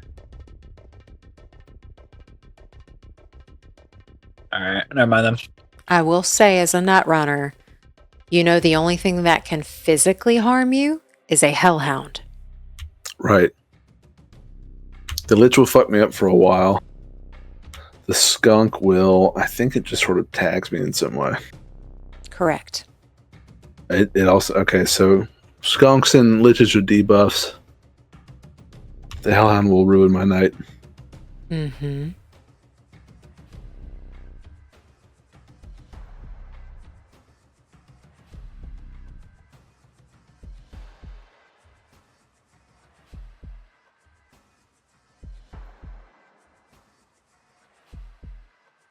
Okay. I'm going to boot up Speedy Gonzalez with my second net action. Okay. And then I'll move down to the skunk floor. Okay, go ahead and roll an interface, please. So I get +2 with Speedy up. Yep. 13. With a 13, the skunk does not tag you yet. Yeah, I'm gonna boot up sword on it. And skunk's considered black ice, right? Yes. Okay, so this is a +7 to hit, and it will do 3d6. Your DV for this one, because it crit, is a 19. Crit in a good way? Like a crit success? It crit successed on its defense. That stinky little bastard. Okay, I only have a +7, so I have to crit. I did not. 9. With a 9, your attack does not go through. That's my last net action. Roll interface.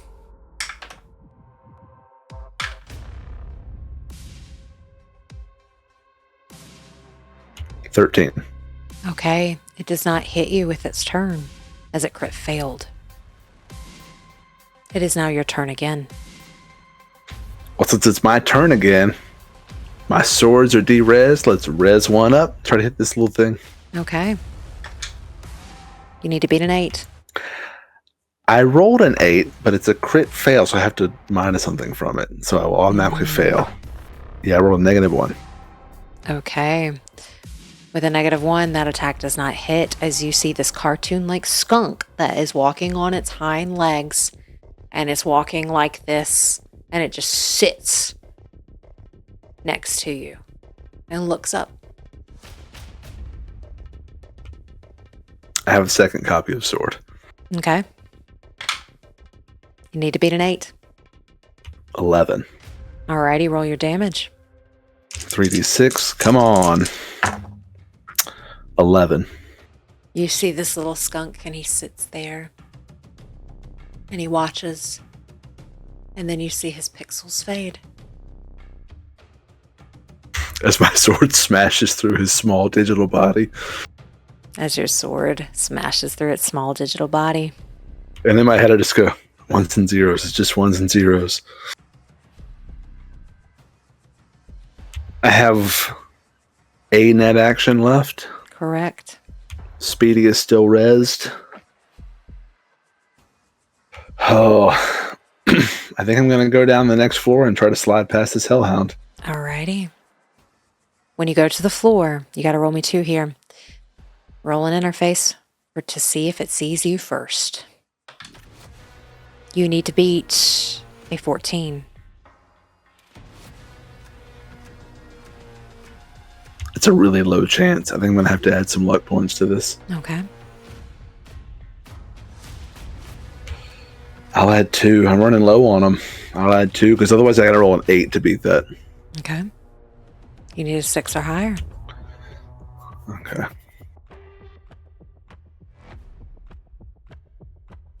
Got a 9. So 9 plus 2 is 11 plus 6 is 17. It does not do 2d6s directly to your brain. You still have that net action. I'm going to slide. I don't really want to use my last 2 luck points because I don't know what's going to happen tonight. Okay.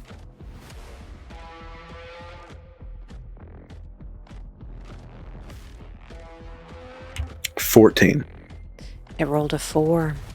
As you see this black metal wolf, the eyes glow white and fire runs and ripples, burns its head just a little too late.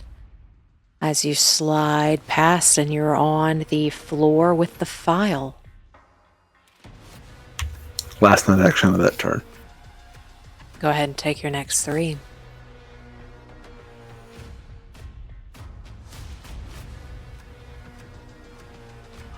I would like to try to ID the file. Alrighty, roll interface, please. 12. With a 12, this is security system files. So, for example, how a security system will possibly record anything that takes place in the house, entry logs, when things are armed, disarmed. It is the file that keeps all of that. Does it keep the security camera footage? It does. I would love to erase the last 15 minutes of that camera that saw me at the mailbox post thing. Can you do that with a file? I don't know. I can copy it. You can copy it. I don't think you can delete it unless you Let's see. submit a virus. Yeah, that might be it. Let me look. Let me look it up. Let's see.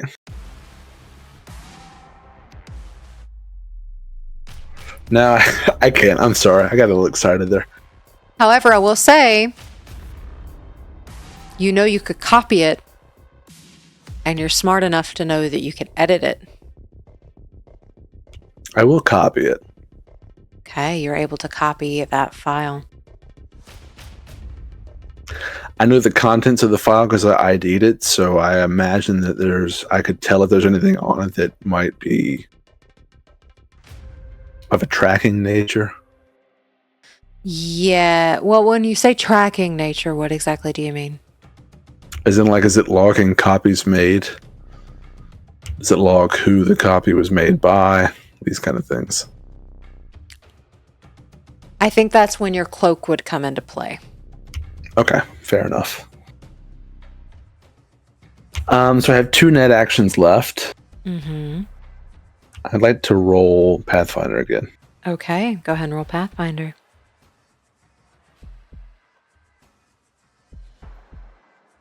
$15. Okay, with a 15, you know the next few floors, which will actually take you down to the bottom. Yes, a lich and then 3 more control nodes. Okay. But as you run Pathfinder, a small orange sphere of light with red horns comes to your floor. And I need you to roll defense. Which is just straight interface, right? Straight interface. 11. 7. It points like this tiny little fiery finger at you. Tries to zap you. Nods. And just disappears. Oh, it leaves the floor? Mm-hmm. Okay, well, I'm not that curious. Does it count as a net action? That does not count as a net action, no. So I've got 2 net actions left this turn, I believe, because I path found, Correct. and I have 2 left. I did make a copy, but copy does not take a net action. Correct. Oh, and this lich is bad news, but I think I might be okay.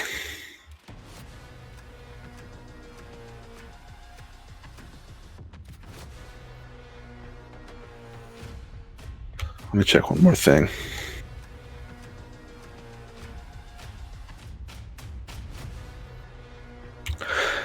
Okay, I've still got Speedy up. I'm going to move down to the lich floor.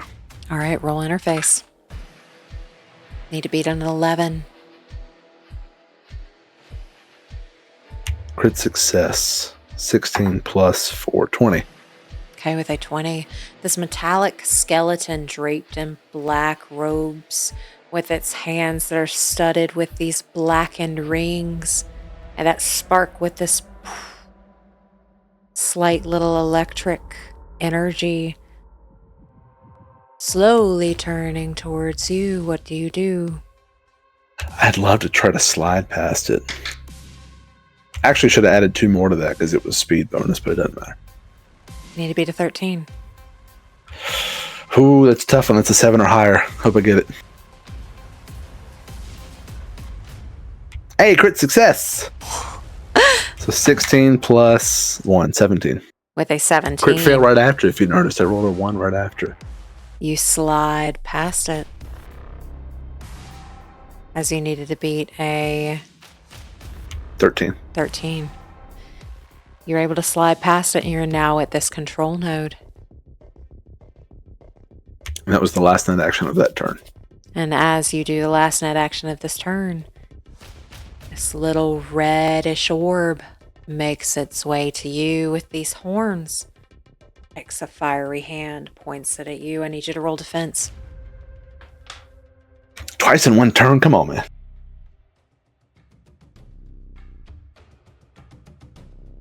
Not lying, it's another 0. Okay. It points, it fails, and then this little ball floats somewhere else.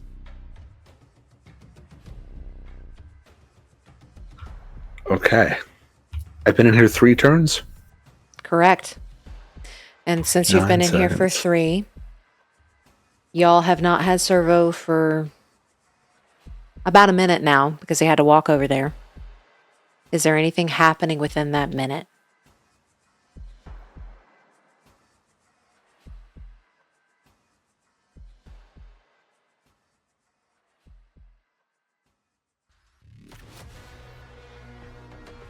I don't think Iris would really do anything except for just keep looking around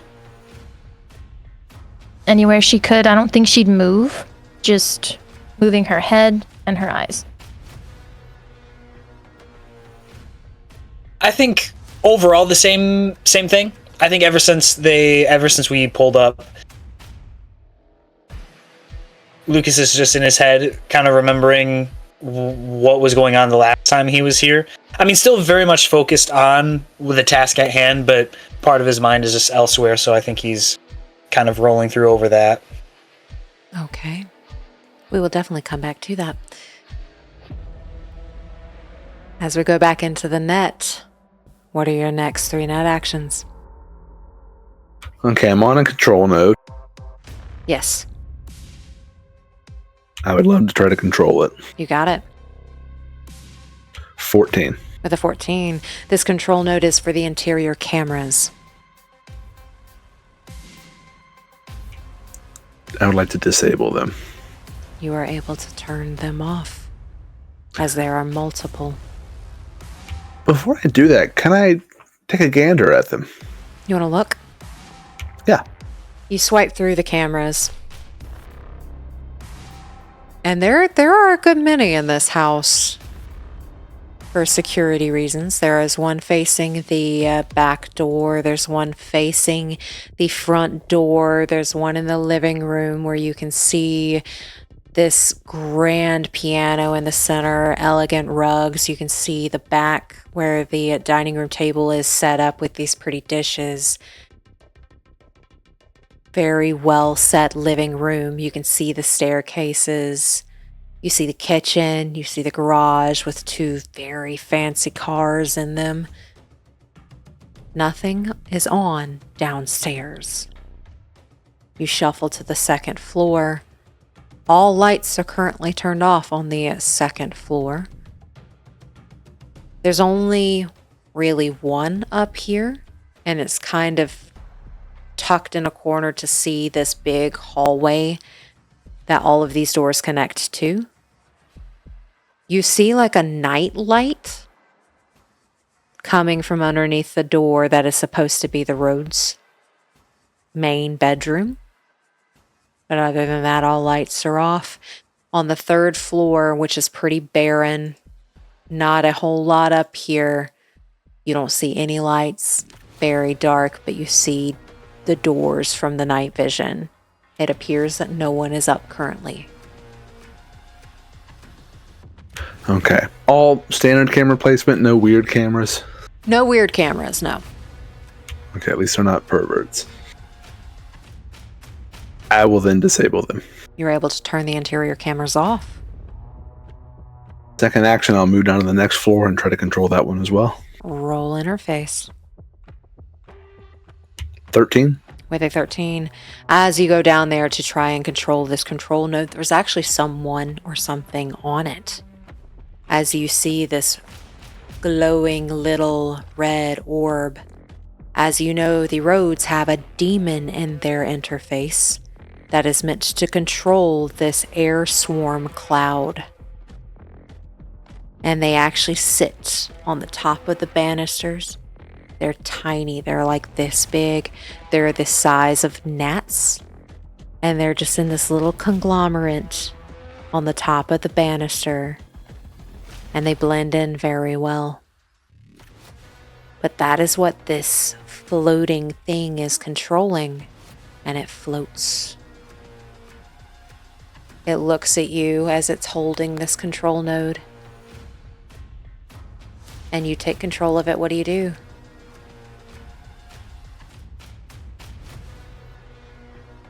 Oh. Is a demon considered black ice? It says category demon, so I guess not necessarily black ice. Yeah, I wasn't sure. I didn't think it was, but I wasn't positive. So it's not black ice, I'm sorry. It just says demon. So what do I know about them, though? Like, clearly they are offensive if provoked. Roll a electronics tech, please. Electronic security tech. It's another 0. I guess you're making up for your nat ones. And then a 1 right after. It's a 0, 1. It's always a pattern. 22. All right, with a 22, you still know imps are considered demons. They're kind of on the lower end. They're still very expensive for being the lowest entry of a demon. Demons are meant to control your net architecture when you're not in it. So they pretty much take the job of a net runner, but more so like autonomous, not necessarily a human mind to like be able to determine what is best to do. They are given a job, and it appears with what you know that this imp's job, when it is turned on, is supposed to, if somebody comes into that house when this security system is armed, if it sees someone on the cameras, it is supposed to send that drone to attack whoever comes into the house when they're not supposed to be there. And then it always knows if another net runner is there, but its main job is to arm that drone. So that's what it does every single turn. And if nothing comes up where it can take an action with that drone or whatever it's controlling, it will make its way to you. But it will always know your location. And it will turn anything back on that you have turned off because that is its job. Anything, not just the node it's on. It can control everything in this net architecture. So if something has been turned off when it's supposed to be on, it will go back and turn it on. So I have to take it out. Yes. Well, the only really offensive thing I have is sword, other than zap, but it's non-black ice, so it's only going to do 2d6 if I hit it. But I'm gonna swing at it. Okay. Need to beat a 9. And I think that's my third net action, if I'm not mistaken. Correct. +7 to hit. I got to beat a 9. Mm-hmm. 14. Alrighty, you're able to do some damage to it. Roll your damage. Non-black ice is 2d6. 7 total.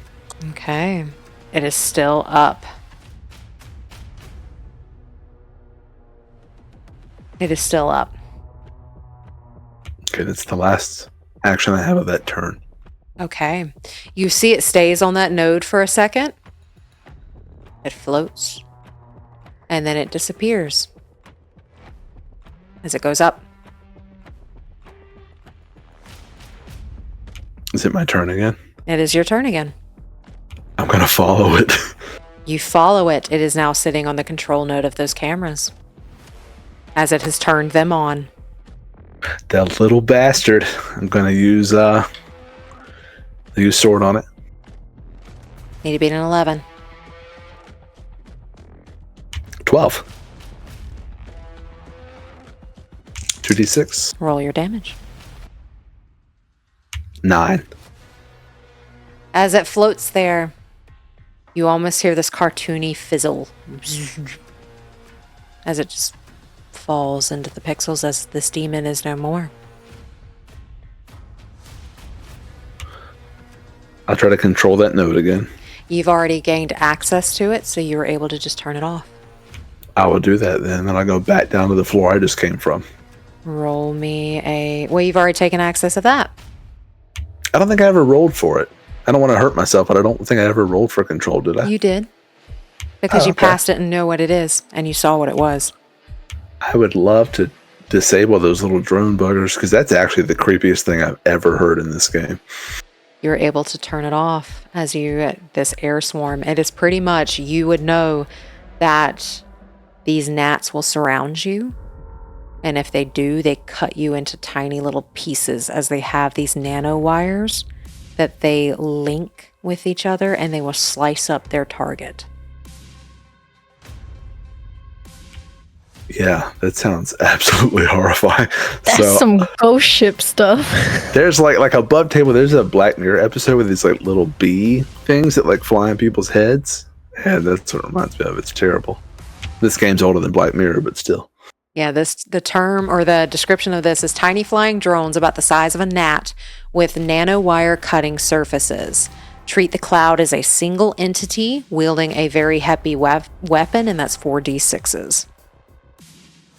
So I'd get turned to like roast beef in front of you as I'm just shredded, or whoever walks into that crowd. But you are able to turn them off, and there is no imp to turn them back on. What do you do now? I've got 1 net action left. I'll move down to the bottom floor, I believe, and try to control that one. And this is a control node. Go ahead and roll your interface. 15. With a 15, you take control of the security alarm. The security alarm is meant to call Lazarus security when it is on and when it is disrupted.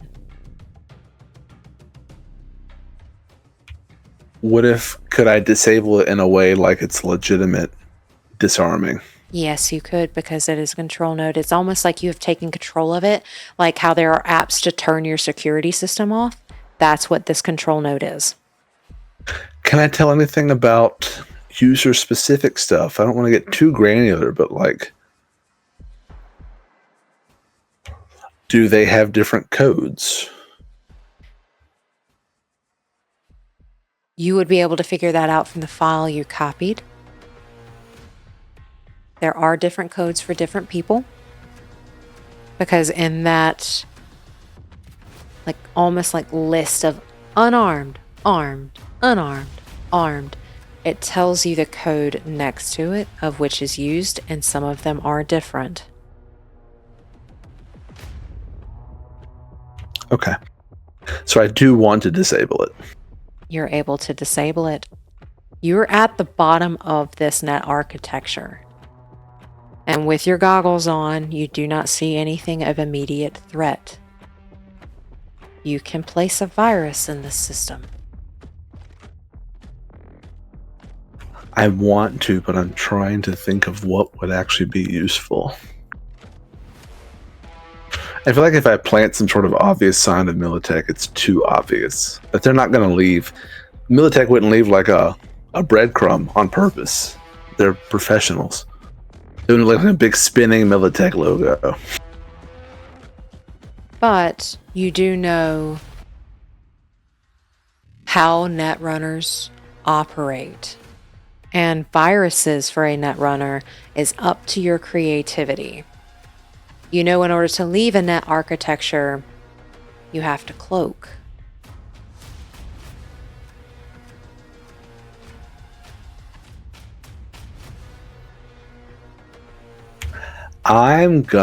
This is gonna be maybe too creative.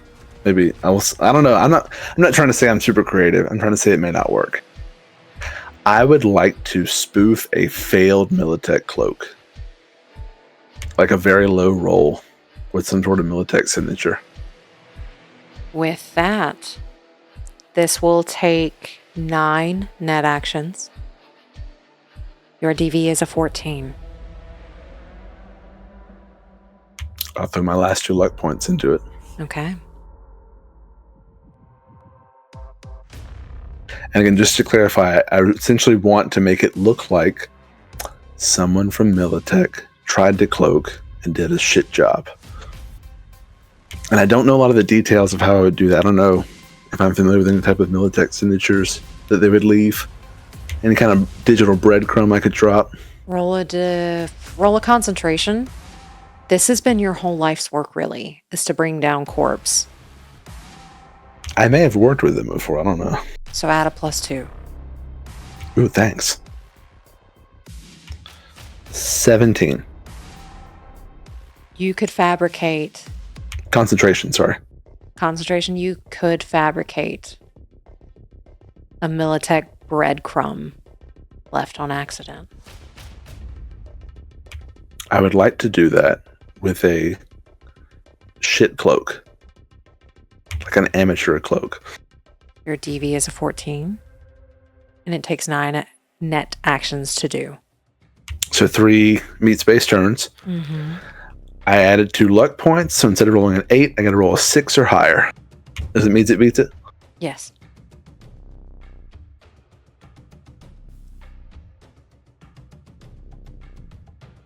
I'll go ahead and say either you're welcome or I'm sorry.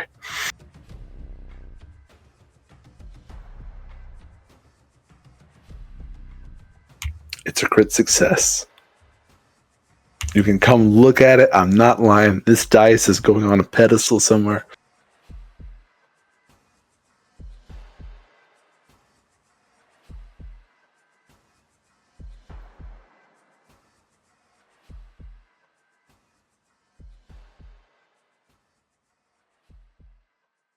It's the first time I've been checked on that before. Pause for the judges. Okay. That's an 18 plus 5, 23. With a 23, you've done such a good job at making a shit cloak. You can see that breadcrumb at the bottom. And it just slightly rotates. It's small. But you see it slightly rotating in the Rhodes net architecture. Almost like some of the pixels weren't erased from when someone was here previously.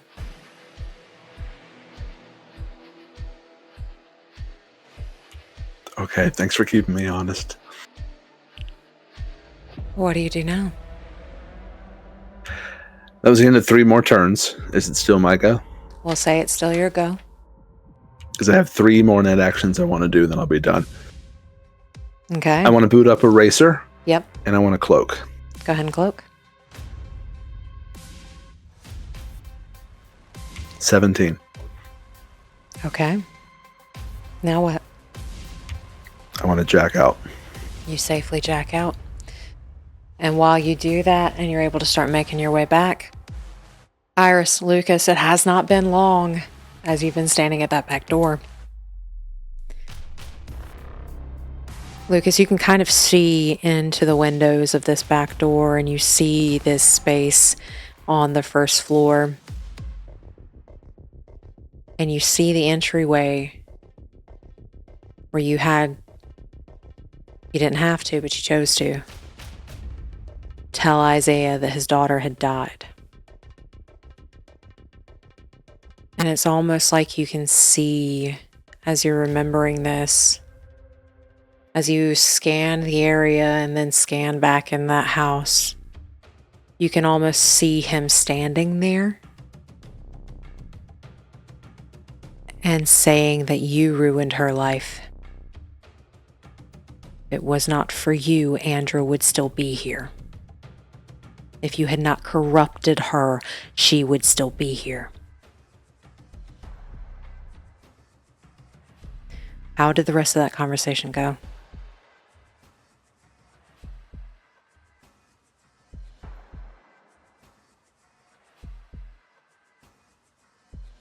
Yeah, I think just the whole thing.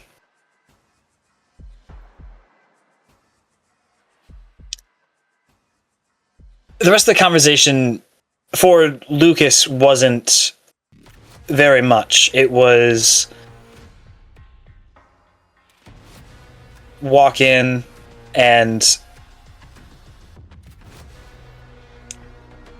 Isaiah and Tiffany could probably assume the bad news. I mean, he certainly wasn't happy-go-lucky walking in. It was very heavy walking in, so I think it was pretty simple and pretty direct in sharing what happened. And with Isaiah responding, saying everything that he did, I think Lucas would have just repeated over and over again, like, I'm sorry, I didn't want this to happen. And just kind of, he knows it's not entirely true. Like, he doesn't believe it's all his fault, but obviously he still takes some responsibility, as that's someone he cares about, and it is part of his responsibility to keep that person safe. So he's not taking the full weight. He's hearing what Isaiah is saying, and he's still putting some of that on himself, and is constantly repeating, I'm sorry, I wish things were different, I should have done more, and just kind of repeating things like that as his eyes kind of flip between Isaiah and Tiffany, who probably back at the table in the kitchen, just breaking down at the table while he's interacting with Isaiah front. And Isaiah was full of rage, and it's almost like you can still feel the grieving mother hit to your chest, as like, you're lying, you're lying, you're lying, you're lying, you're lying. And it's almost like that phantom feeling on your chest even now as you're standing at that door.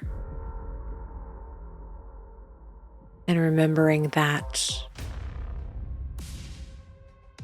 awful, heartbreaking conversation, even though you know it's not fully your fault and you keep some of that weight because that is somebody you were supposed to protect, and that is not how it went. With knowing what you know now, though, about Mags,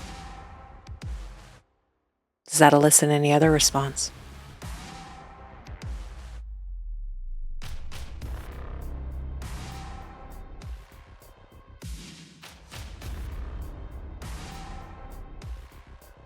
I think his mind, for the most part, is the same about it. There is that little extra bit of, at least in present time, knowing that it was Mag who was the shot caller behind it. Just thinking back to, like, I should have known, I should have seen something. Knowing that at that time there might not have been a way to know. Just wishing that he had any other inkling at that time, any other suspicions at that time that something could have been known, something could have been stopped or changed, even just that kind of just being a little more aware of the dominoes fell leading up to this. And just wishing that maybe he would have asked an extra question at this point, or been a little more insightful in some interaction with Mags or with Trevor, whomever. And while that is happening, Iris, are you doing anything? I don't think so. I think she's just focused on the task at hand, the mission. Just, eyes bouncing between that window to like any other areas, even the neighbor that the lights are off. And then just checking the direction where Cerveau went, waiting for him to come back. She's just kind of on alert. And at this time, Cerveau, you make it back to the group. You've done your part. Just two big, silent thumbs ups.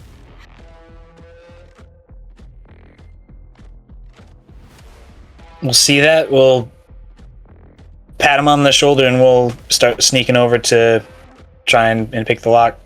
Okay, go ahead and roll me a pick lock. And this one we will add some... Will we? No, we won't. We're going to save it. We're going to save it and we're going to hope for the best. Hoping for the best, you got it. It's not the best, but it is the next closest thing to the best with a 13. Okay, with a 13. It takes you a little bit of extra time, but you are able to hear that click as that door unlocks.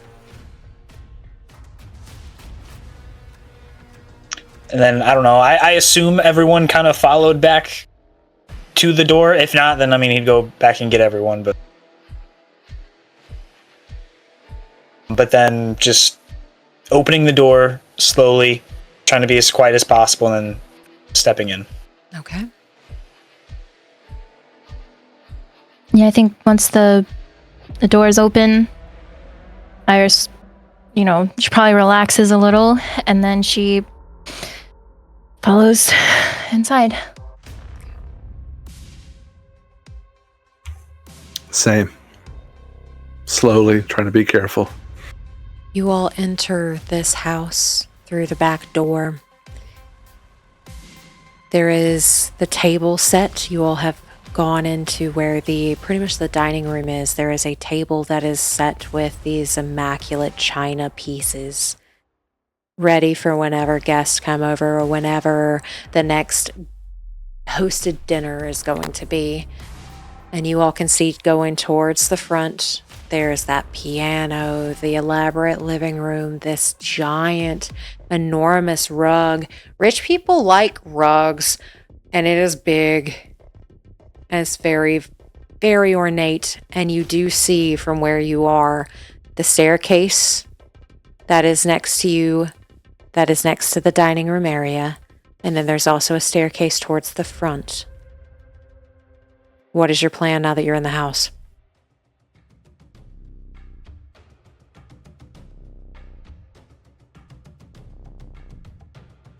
I think... I think Lucas was the first one in, so I think he's just walking straight, unless directed otherwise, walking straight to the staircase that would lead upstairs. Just trying to go directly to where he assumes the roads are.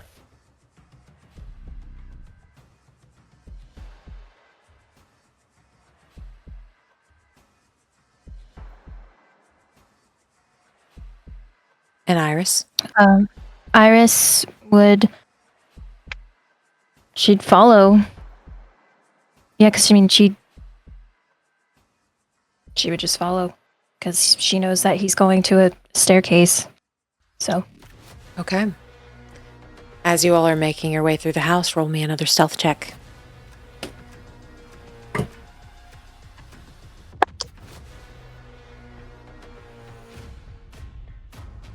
Okay.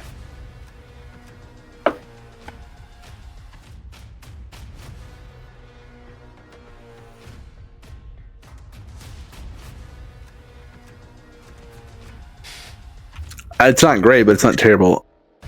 13. Okay. Okay. 13. Okay. 21. 21.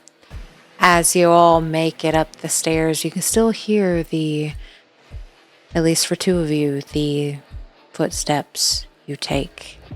They're padded. It's light. You can still hear it as you make your way upstairs. And as you make your way upstairs, you all are at this landing where you can get off on the second floor, or there is a staircase that takes you straight upstairs as well, almost like it's an L-shaped staircase. You do not hear any movement. You do not see any lights.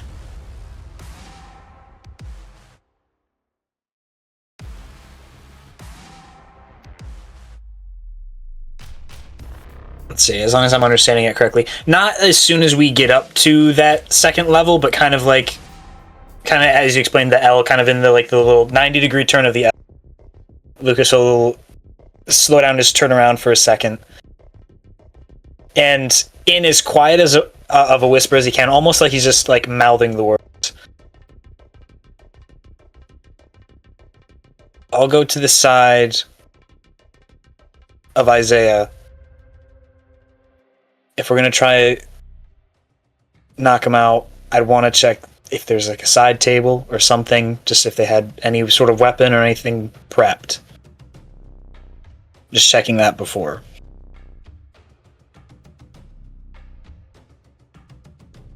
And then continuing up, going straight to the roads. Okay. Is everybody following? You pass this L of the stairs. You make this almost U shape, and you're directly in front of the road's door. They sleep with their door closed.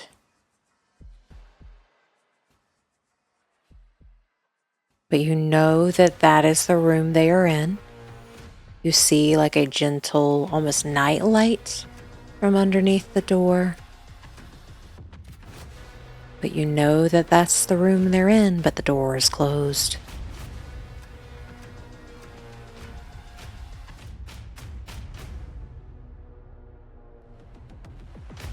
We should just look back at the other two.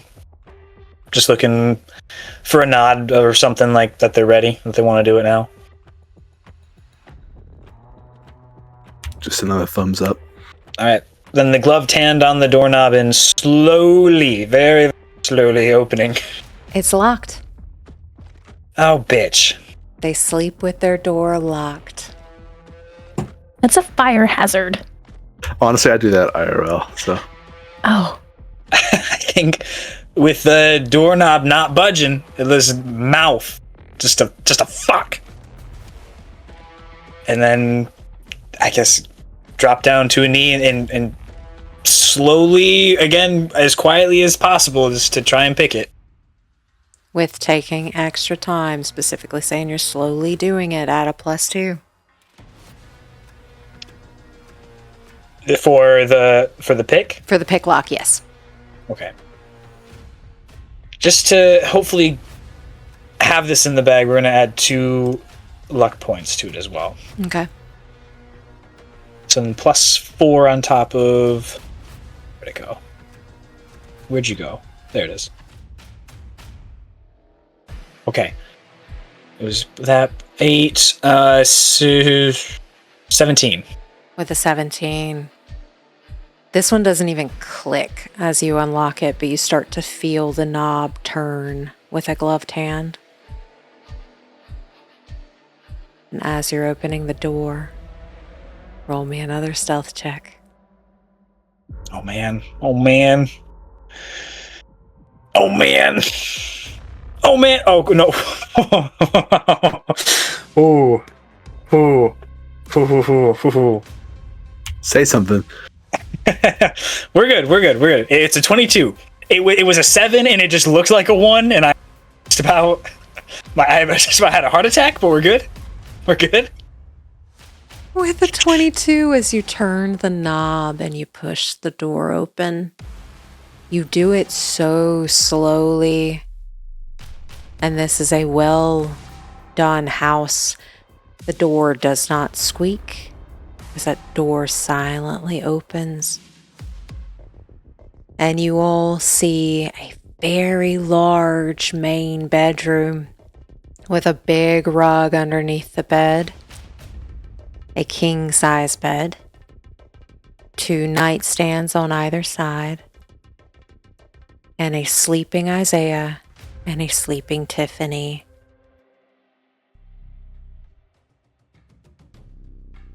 And no one seems to be waking up. As we walk in the room, Lucas will just hold out a hand, like, expecting, I don't know, if Cerveau has the rag and everything, or if Iris does. I don't know, whomever he knows to have it. Holding his hand out for that. Yeah, I'll hand it over. I've got multiple rags. I'll look at Iris and offer one. Because we decided on Isaiah, we didn't decide on Tiffany. Yeah. She'll take the rag. Is it already chloroformed?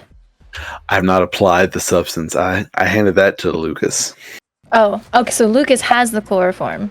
I'll give Lucas chloroform in the rag, Iris a rag, and then I'm just gonna stand still. Okay, so then she'll hold out the rag to Lucas. And we will chloroform the rags. You're doing both of them? Roll me a first aid. Yes, Matt. What an odd first aid roll. This is the first time I've ever rolled first aid, so It's about to be last aid. Last aid. All right. 9. With a 9. No one told you how much or how little to put on this. Yeah, I know. How does Lucas do this? As you were filling this rag with chloroform.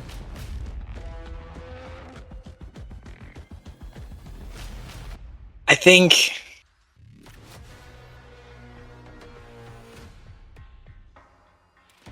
he knows the possibility of overdoing it, and at least him also knowing that there's another way to put Isaiah or both of them asleep if this doesn't work. I think he's being really careful. I think he's, how to explain it, is getting the rag damp enough in an area that would cover the nose and the mouth, so just whichever way they would try to inhale, it would cover that, but just damp. It's not like it's soaked or anything. It's just enough that we hope it's just enough. Okay. I will say, you're hoping it's just enough. You don't put a whole lot on it. And with that, yes, Iris. So I guess 2 things. If possible, could I try to concentrate to see if I can figure out what would be a good amount? You may try. You've never heard the spiel for this either. Okay, I'm gonna try. So a concentration or... Roll a concentration to see it. The DV is going to be very high. Okay. 15. With a 15,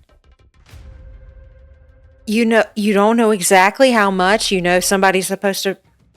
Sorry, it's a 5 and a 12. You don't know how much is supposed to go on this. So you're supposed to be able to breathe it in. That looks like it's. He put some on it. Okay. Okay.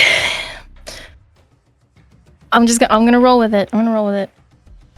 Smell it to make sure it's enough. I have a mask on. And since you all are kind of taking your time and kind of watching, roll another stealth check.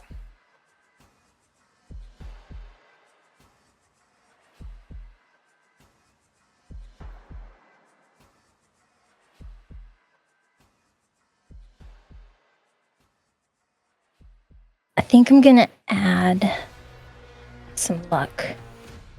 3, I think. Well, we got a 20. Surely everyone else rolled high, right? I roll the same as before. It's a 13. 17. You see Tiffany roll over. You hear this tiny little grunt, but no one's up right now. As you three are standing in the mayor's bedroom, trying to figure out what to do with a bottle.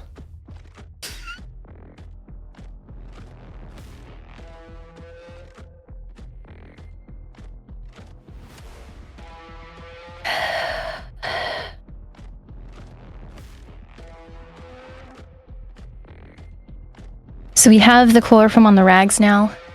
Lucas does. Oh, well then. Gonna do it again? Okay. He'll try and do it again.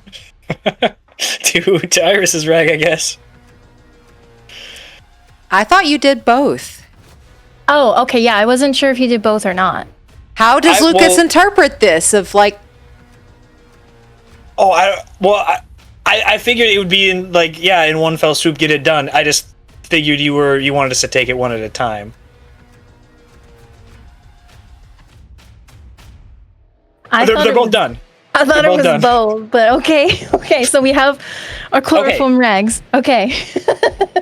But yeah, I thought they were both done too, but then I wasn't sure if you just wanted me to roll again. Whatever. Both done. Both done. Okay. And we still just make the like an eye motion towards like the nightstand if there is one, or just kind of around the immediate area of the bed, just kind of reminding I want to check there before we do this. I think Iris would do this and point at Tiffany's and kind of as like a question, like, should I check? I just gives a head nod. Okay. Quietly. Quietly, please. And as they're walking to these sides, I'd like to walk to the foot of the bed, being cognizant of my range to them. So I'm hoping I'm within signal jammer range at this point. I doubt any of them are more than 6 yards tall. No, so with your signal jammer, if you're getting that situated, 2 yards is 6 feet. A king-size bed is about, what, 6 feet? 6.5 feet, yeah. 6.5 feet. If you're standing at the edge, I think. It might be 6. I don't know. if you're standing at the edge, you're not covering the heads of Isaiah and Tiffany. So, let me double check. The signal jammer is supposed to do 6 yards, not 2. 6 yards. Okay. Then yeah, you're within. It's 6 yards, yeah. Okay, it is 6 yards? Okay. So that is 18 feet. Yeah, no, this bed is not 18 feet tall or long or anything like that. So you do cover it. Okay. Alrighty. And with checking the drawers or the night side table, there's nothing on top. But their bedside tables do have drawers. If you are going through the drawers, roll me another stealth check. And y'all are very close to their face. Yeah, I guess So what he was looking for is just like any weapons that seem like they might be easily reachable. So if something is in a drawer, I don't think I'm super worried about something in a drawer. But like if there was like a baseball bat right next to the bed frame, or like if it looks like there is a pistol like tucked under a mattress or something, I don't know, just kind of stuff like that that might just be easily accessible is really what I'm looking for. Roll me a perception check.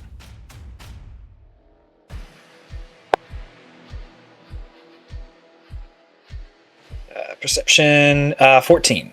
With a 14, you don't see anything on the table. You do not see anything tucked behind the bed frame or leaning against the bed frame.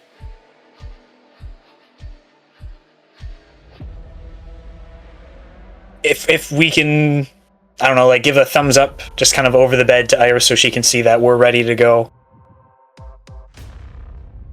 She'll nod, and then I guess start heading towards Tiffany's mouth nose with the rag. Okay. So making eye contact with Lucas. Yeah, we're doing the same, as in sync as possible. You guys go in sync to cover the mouth, to cover the nose. As you do so, they fail the first grapple check. As you kind of take your hand in this rag and try to cover their face with it. But then both of their eyes open as they can't quite catch a breath. And you hear that struggle start. I need you both to roll a brawling. We're gonna throw 2 luck points onto this. I feel good, but we're doing this just to be sure. I'm gonna do 2 luck points as well. Okay. Do you want me to tell you what you need to beat first?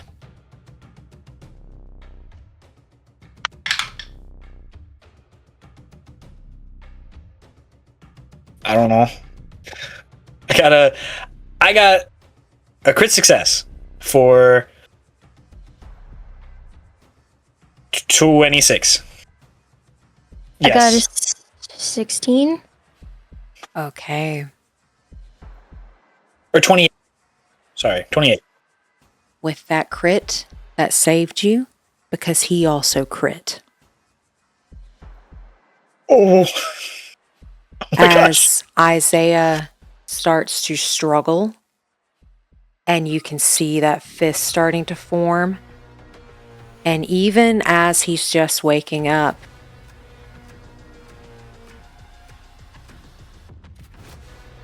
hatred as he crits again, as he looks at you and he knows your face, and he goes to reach back and goes to punch as you have that rag on his mouth.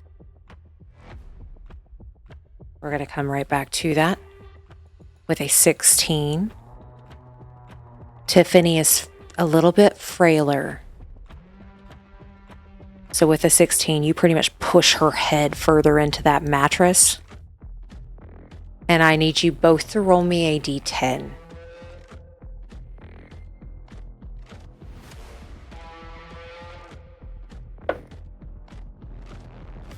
Seven. I got an 8.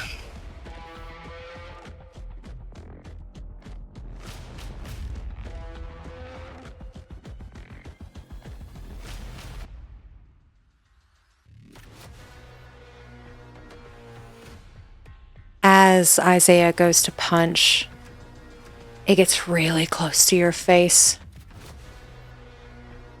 before it falls limp. And his eyes roll back. And Tiffany almost immediately is out. As you both succeeded on your grapple checks, and they failed their resist torture, which was easier for them to pass because Lucas didn't put enough chloroform on it. But with those 2 rolls, they still failed.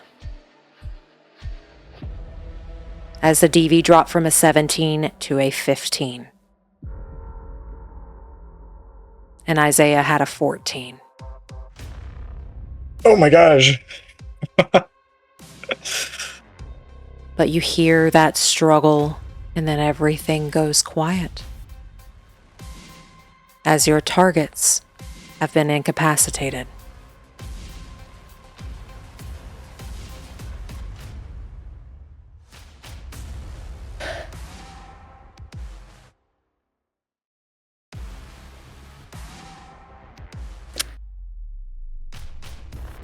Does it seem like I could whisper and not be heard since they're knocked out? I just want to make sure. You know they're knocked out. Cerveau says he's taking care of all the security stuff. You're in someone's house. As far as you know, no one else is in here. Okay, so I think still very quiet. She'll just whisper. Okay, how do we get them out? Holy shit.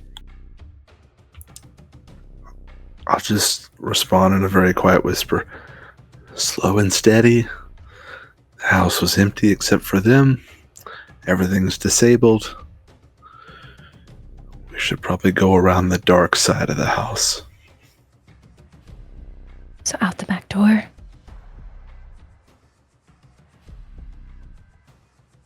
Front door would be right there. It would, wouldn't it? You disabled everything, right? So we could go through the front door? I did. It would be great to have eyes out there.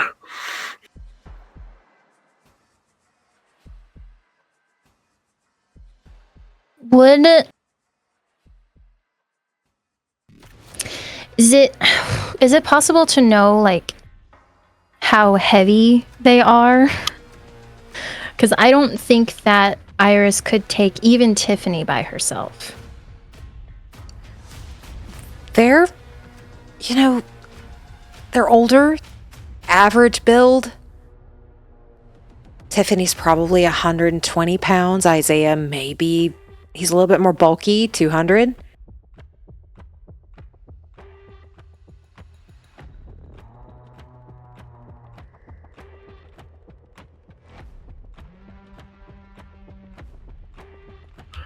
Maybe whoever's the strongest, take Tiffany solo, and the next two co-op carry Isaiah.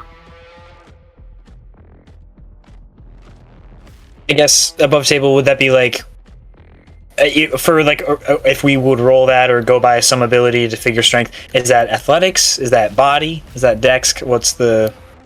That would be an athletics check. Okay.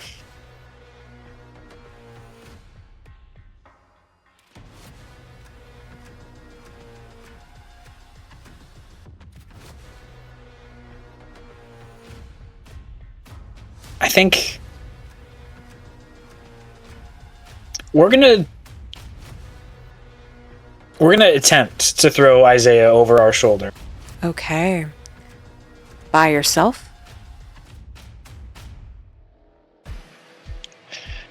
Yeah, I think we're gonna try.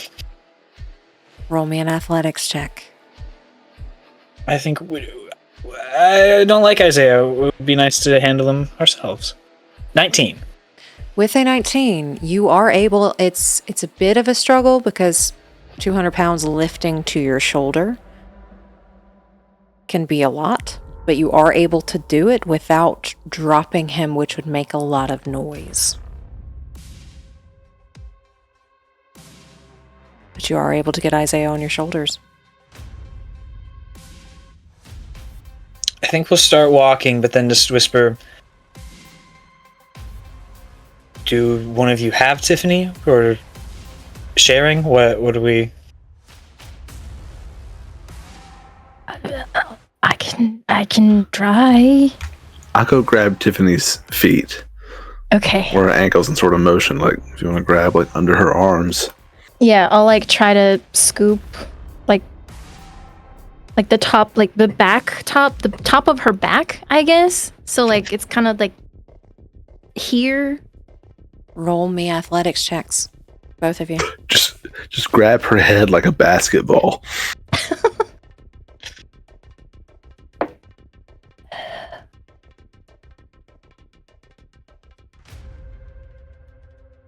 Well, 15. It looked like a 1 on the die. 15. With a 12, you do have luck points. I will say if you do not add them, not good. okay. I don't know if I should do all of them. I mean, I don't want to. We'll add the last 3. So, Okay. what did I say? 12. 3 12. would Okay. boost you to a 15. And because of your special luck points that you get for recaps, you can add that after you've failed, after you know that number. Because if you had not added those 3 luck points from the recap, you would have dropped her head. And it would have hit the floor. But with adding your special luck points, you are able to have a good grip on Tiffany. You feel your hands losing grip, and you can feel like her start to fall for a second, and you manage to grip her just tight enough to where her body does not slip.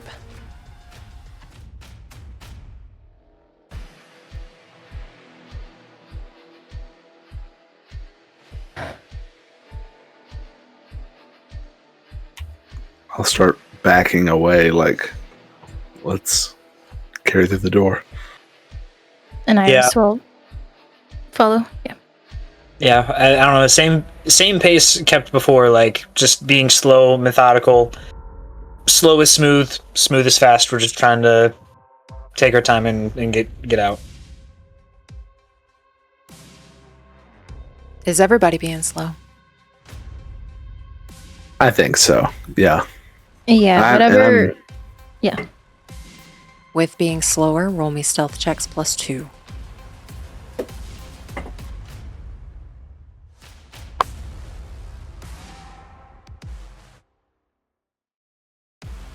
$20. I crit. Okay. I crit again. 28. 19. With those rolls, you're going slow and methodical as you go down those stairs. No one trips, no one falls, no one drops a body as you make your way through this house. Are you going through the front door?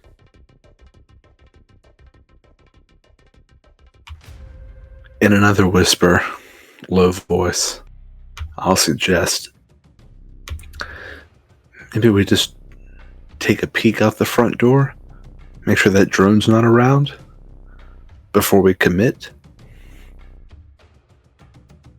Lucas nods. Yeah. I guess Lucas is technically the one that might have a free hand right now. So we'll walk up to the door. I don't know, is there like a kind of like a window at the top of the door that like some have, or like a peephole that we can look through first? Yes, so again, this is like very rich, very elite, very elaborate. There's big windows, there's giant windows in the doors. So yeah, there are windows you can check out of.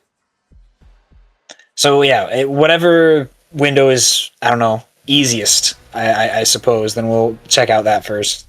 Okay, roll me a perception check, please. I feel like I've rolled a 14 on almost every single perception check. So yeah, it's another 14, so. With a 14, you hear the little hum of a drone as it makes its way past the door further down the road. Like it just passed us recently, sort of deal? You watch it pass. Okay. I think Lucas looks back. It says just passed, so let's make the most of this. And unlocks the door, because I assume that one's locked as well, and then opens it and heads out. Okay. Yeah, and I guess Cerveau would be in front. Yeah, I guess I was backing up, so I'll do the same thing. Back out. Alrighty. I'm assuming you all are making your way to the cannonball. Indubitably. Roll me Yes. another stealth as you go outside. Jeez. Okay. Do we get any special bonus? What if we go really slow? If you go really slow, you would get a +2 to your stealth. You're Oh, outside, gracious. But, yeah. which means a drone could come by if you take too long. And Lucas said this is our opportunity, so I think I would move a little bit more normal speed. Okay. Straight stealth, please. I'm going to add my last luck point.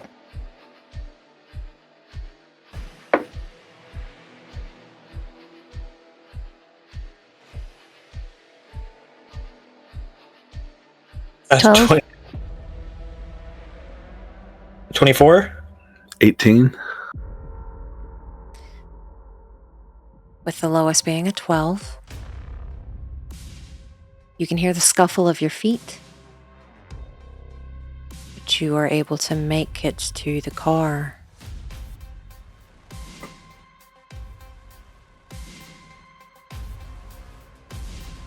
What are you doing? Unlocks the car, and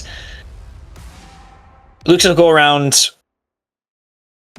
No, I guess we'll go on the driver's side. That's just going to be easiest for him. We'll just be on the driver's side, so I assume that's that's the side closest to where they exited. And opening the door and just putting Isaiah in the seat. And we'll buckle him into, I guess, just to be safe. Okay, you're buckling him in. What side was that? Back driver side?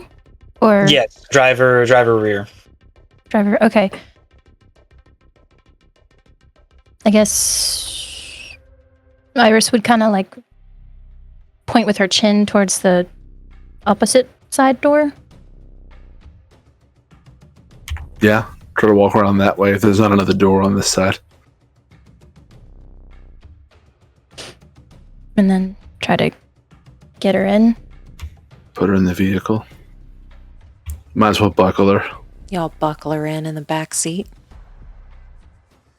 I think I would probably just like whisper really quickly to Cerveau to close the door, the front door. And then I'm going to take out one of my handcuffs and handcuff Tiffany. Okay, Tiffany is buckled and handcuffed. And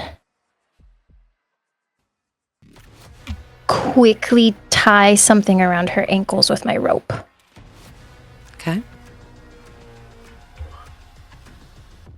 While If- we're, I was You going go. to say, while we're at the vehicle putting them in, can I whisper and say, are we planting anything else? Should we leave the gun? Does it make sense? We didn't shoot anything, so I don't know if it makes sense to leave the casings. Maybe not. I left something in the subnet.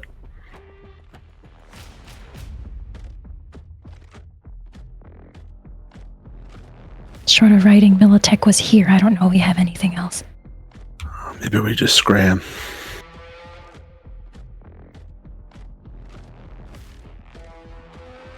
Yeah, can you,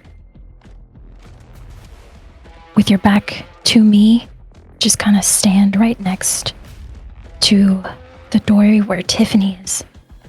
Just for a second. I We want to can see the bind Militech them. on your back. I was going to say, we can bind them once we get out of here. They'll be out for an hour. No, I want to try to get like a shot of Militech next to Tiffany's body.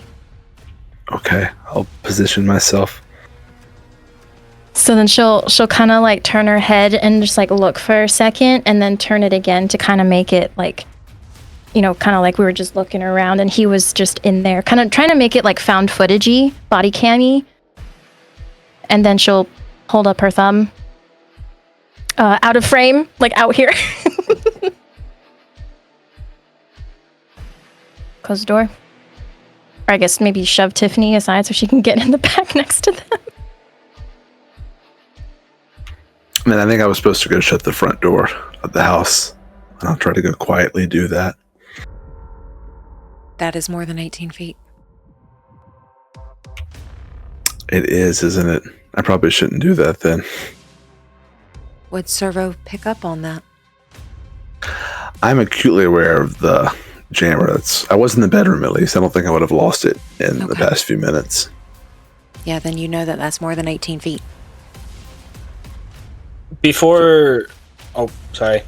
I was just going to say then quietly, like, I'm proximity jamming them. Somebody get the door. There's a draft.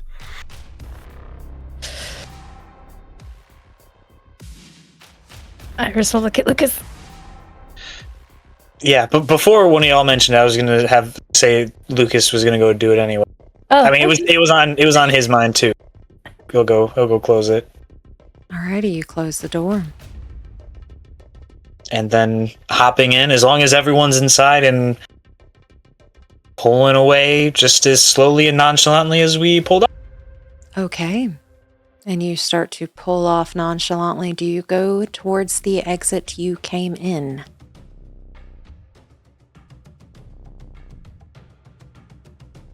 Yes. Okay. What do you do as you pull up to that bar?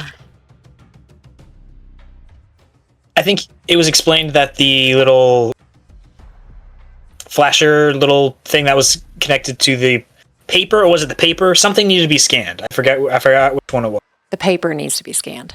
The pass. The paper. So then we're taking the paper off, and then I don't know if the guard comes up and scans it, or if there's something like a terminal that we scan it with.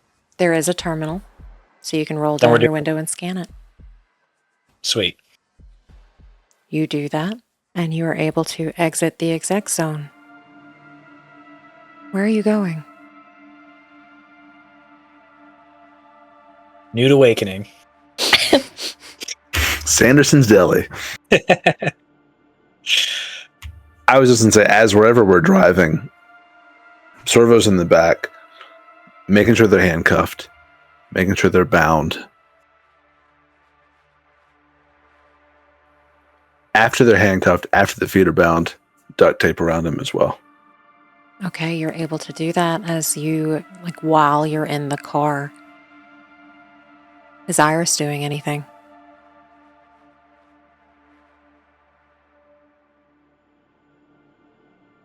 I think...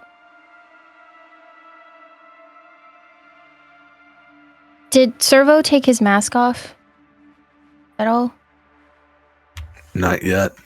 Okay, so she would just kind of not like looking too long at his face, you know, kind of more focusing on tying on what he's doing. She would help out where she can. Mm-hmm. But more so just trying to collect footage that would imply Militech.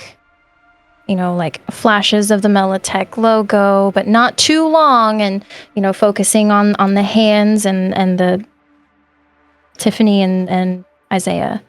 Okay. And as you're doing this, and you're recording, what do you plan on doing with this recording? So her plan was to, once everything is said and done, she was going to review it, and she wasn't going to like post the whole thing or whatever, but she was going to go through it and probably pull maybe small clips that wouldn't identify anyone really, like very quick clips, but you could still see like Militech somewhere in there, and do like screen grabs, stills of like certain things to kind of support, you know, maybe some sort of like found footage of a Militech camera. Okay, roll me an intelligence check, please. Okay. Wait, what? Wait. Like straight intelligence, whatever your intelligence is, plus your D8, 10. Oh, okay. Okay. 13. With a 13, your job was to falsify a police report. Okay. With recording this to act as Militech is having some found footage, why would Militech record them doing something illicit? Why would they keep track of that? So her plan wasn't to like include it as evidence or anything.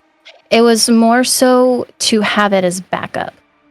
Like if there was something like any kind of like question or I don't know, she wanted to have this as a backup in case it needed to be proven or like something needed to just kind of pop up out of, we don't know who posted it, we don't know where it came from, but it's there. So she wasn't going to distribute it immediately. She was going to like hold on to it, go through it, and just have it just in case. Okay, what I said previously still stands. And I will leave you with that. Okay. Do you work on this police report at all? Because that was needs to be given to Lucas to give at the drop-off point. Oh, yeah, okay. Yeah, I didn't, okay. Yeah, I'll work on that. So working on that in the car. Lucas, what are you doing?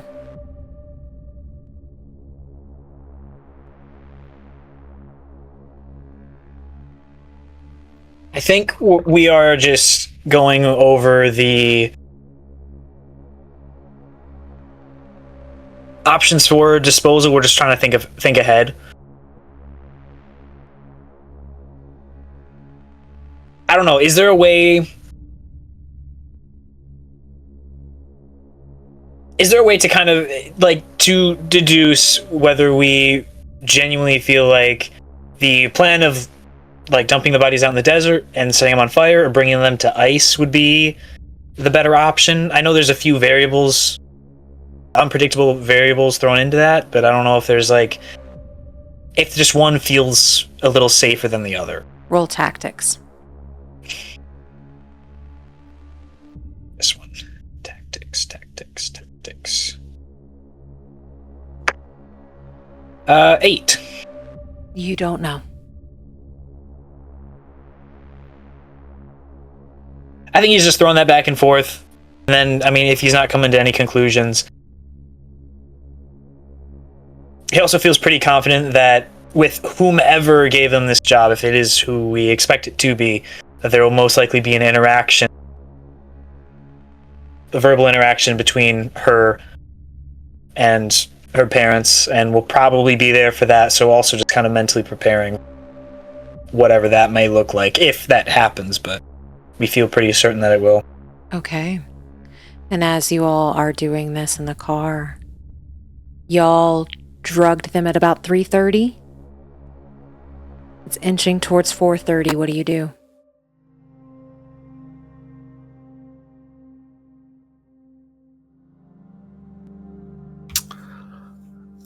I don't know if I mentioned this stuff. Was out after like an hour. How much did you put on it the first time? 6. I don't know. Enough to make it damp. Did they struggle? I mean, they passed out. Maybe we should do 7.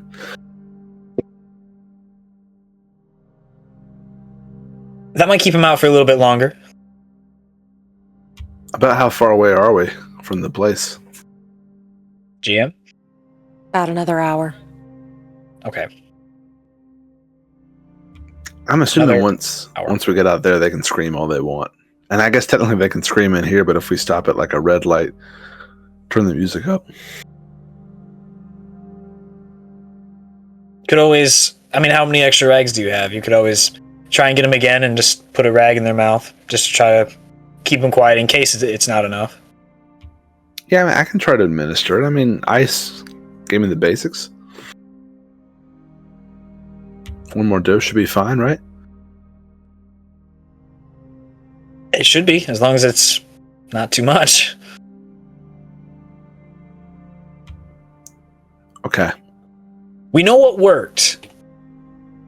Maybe that same or maybe a little less since it's already in their system. That would be my reason. My thoughts. I will try to... Consistency is key in these things. I will try to mimic however much was administered before. I was standing right there watching it, though I wasn't doing it. Roll first aid. Okay. If you crit fail, you may overdose them.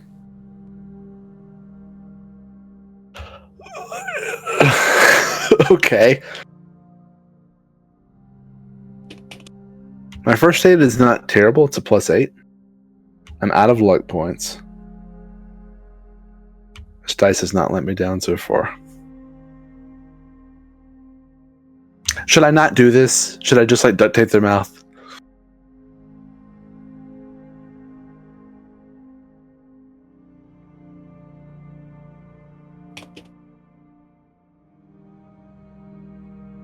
I think that could work too, but I don't know. They'll probably be moving around. They'll try to wiggle around a little, still be in pain if they do wake up. So, one more dose, or... I need an adult. I think we all do.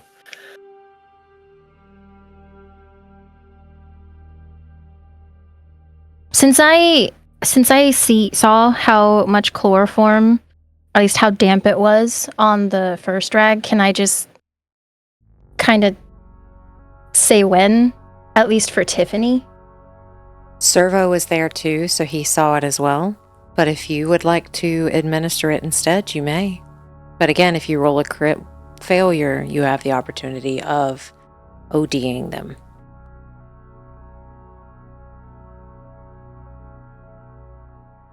It's my first aid. It's a 9. Mine's an 8. I don't have any luck. I got nothing left. It's just a straight 9. I don't either. I can roll it. Okay, I can roll it.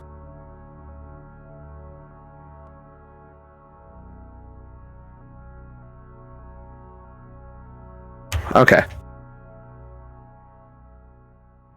I'd say it's a beefy dude. 14. Okay, with a 14, you are able to give them another dose to knock them out for another hour. And we'll see the conclusion of this heist next time, as that's where we'll call tonight's session. Everything went so well. Those rolls. Don't say that. We're not It was done yet. It's right already on done. the edge of going It's already so this poorly. portion's already done. This portion, oh my gosh. This portion's freaking already game is done. so nerve-wracking. Thank you so much for watching session 29 of Homomachina. If you're excited for session 30, please make sure to like, subscribe, and ring that bell. That way you get notified when the next session comes out. Please make sure to check out our players' social media accounts. You can find those links in the description below. We'll see you later, chooms.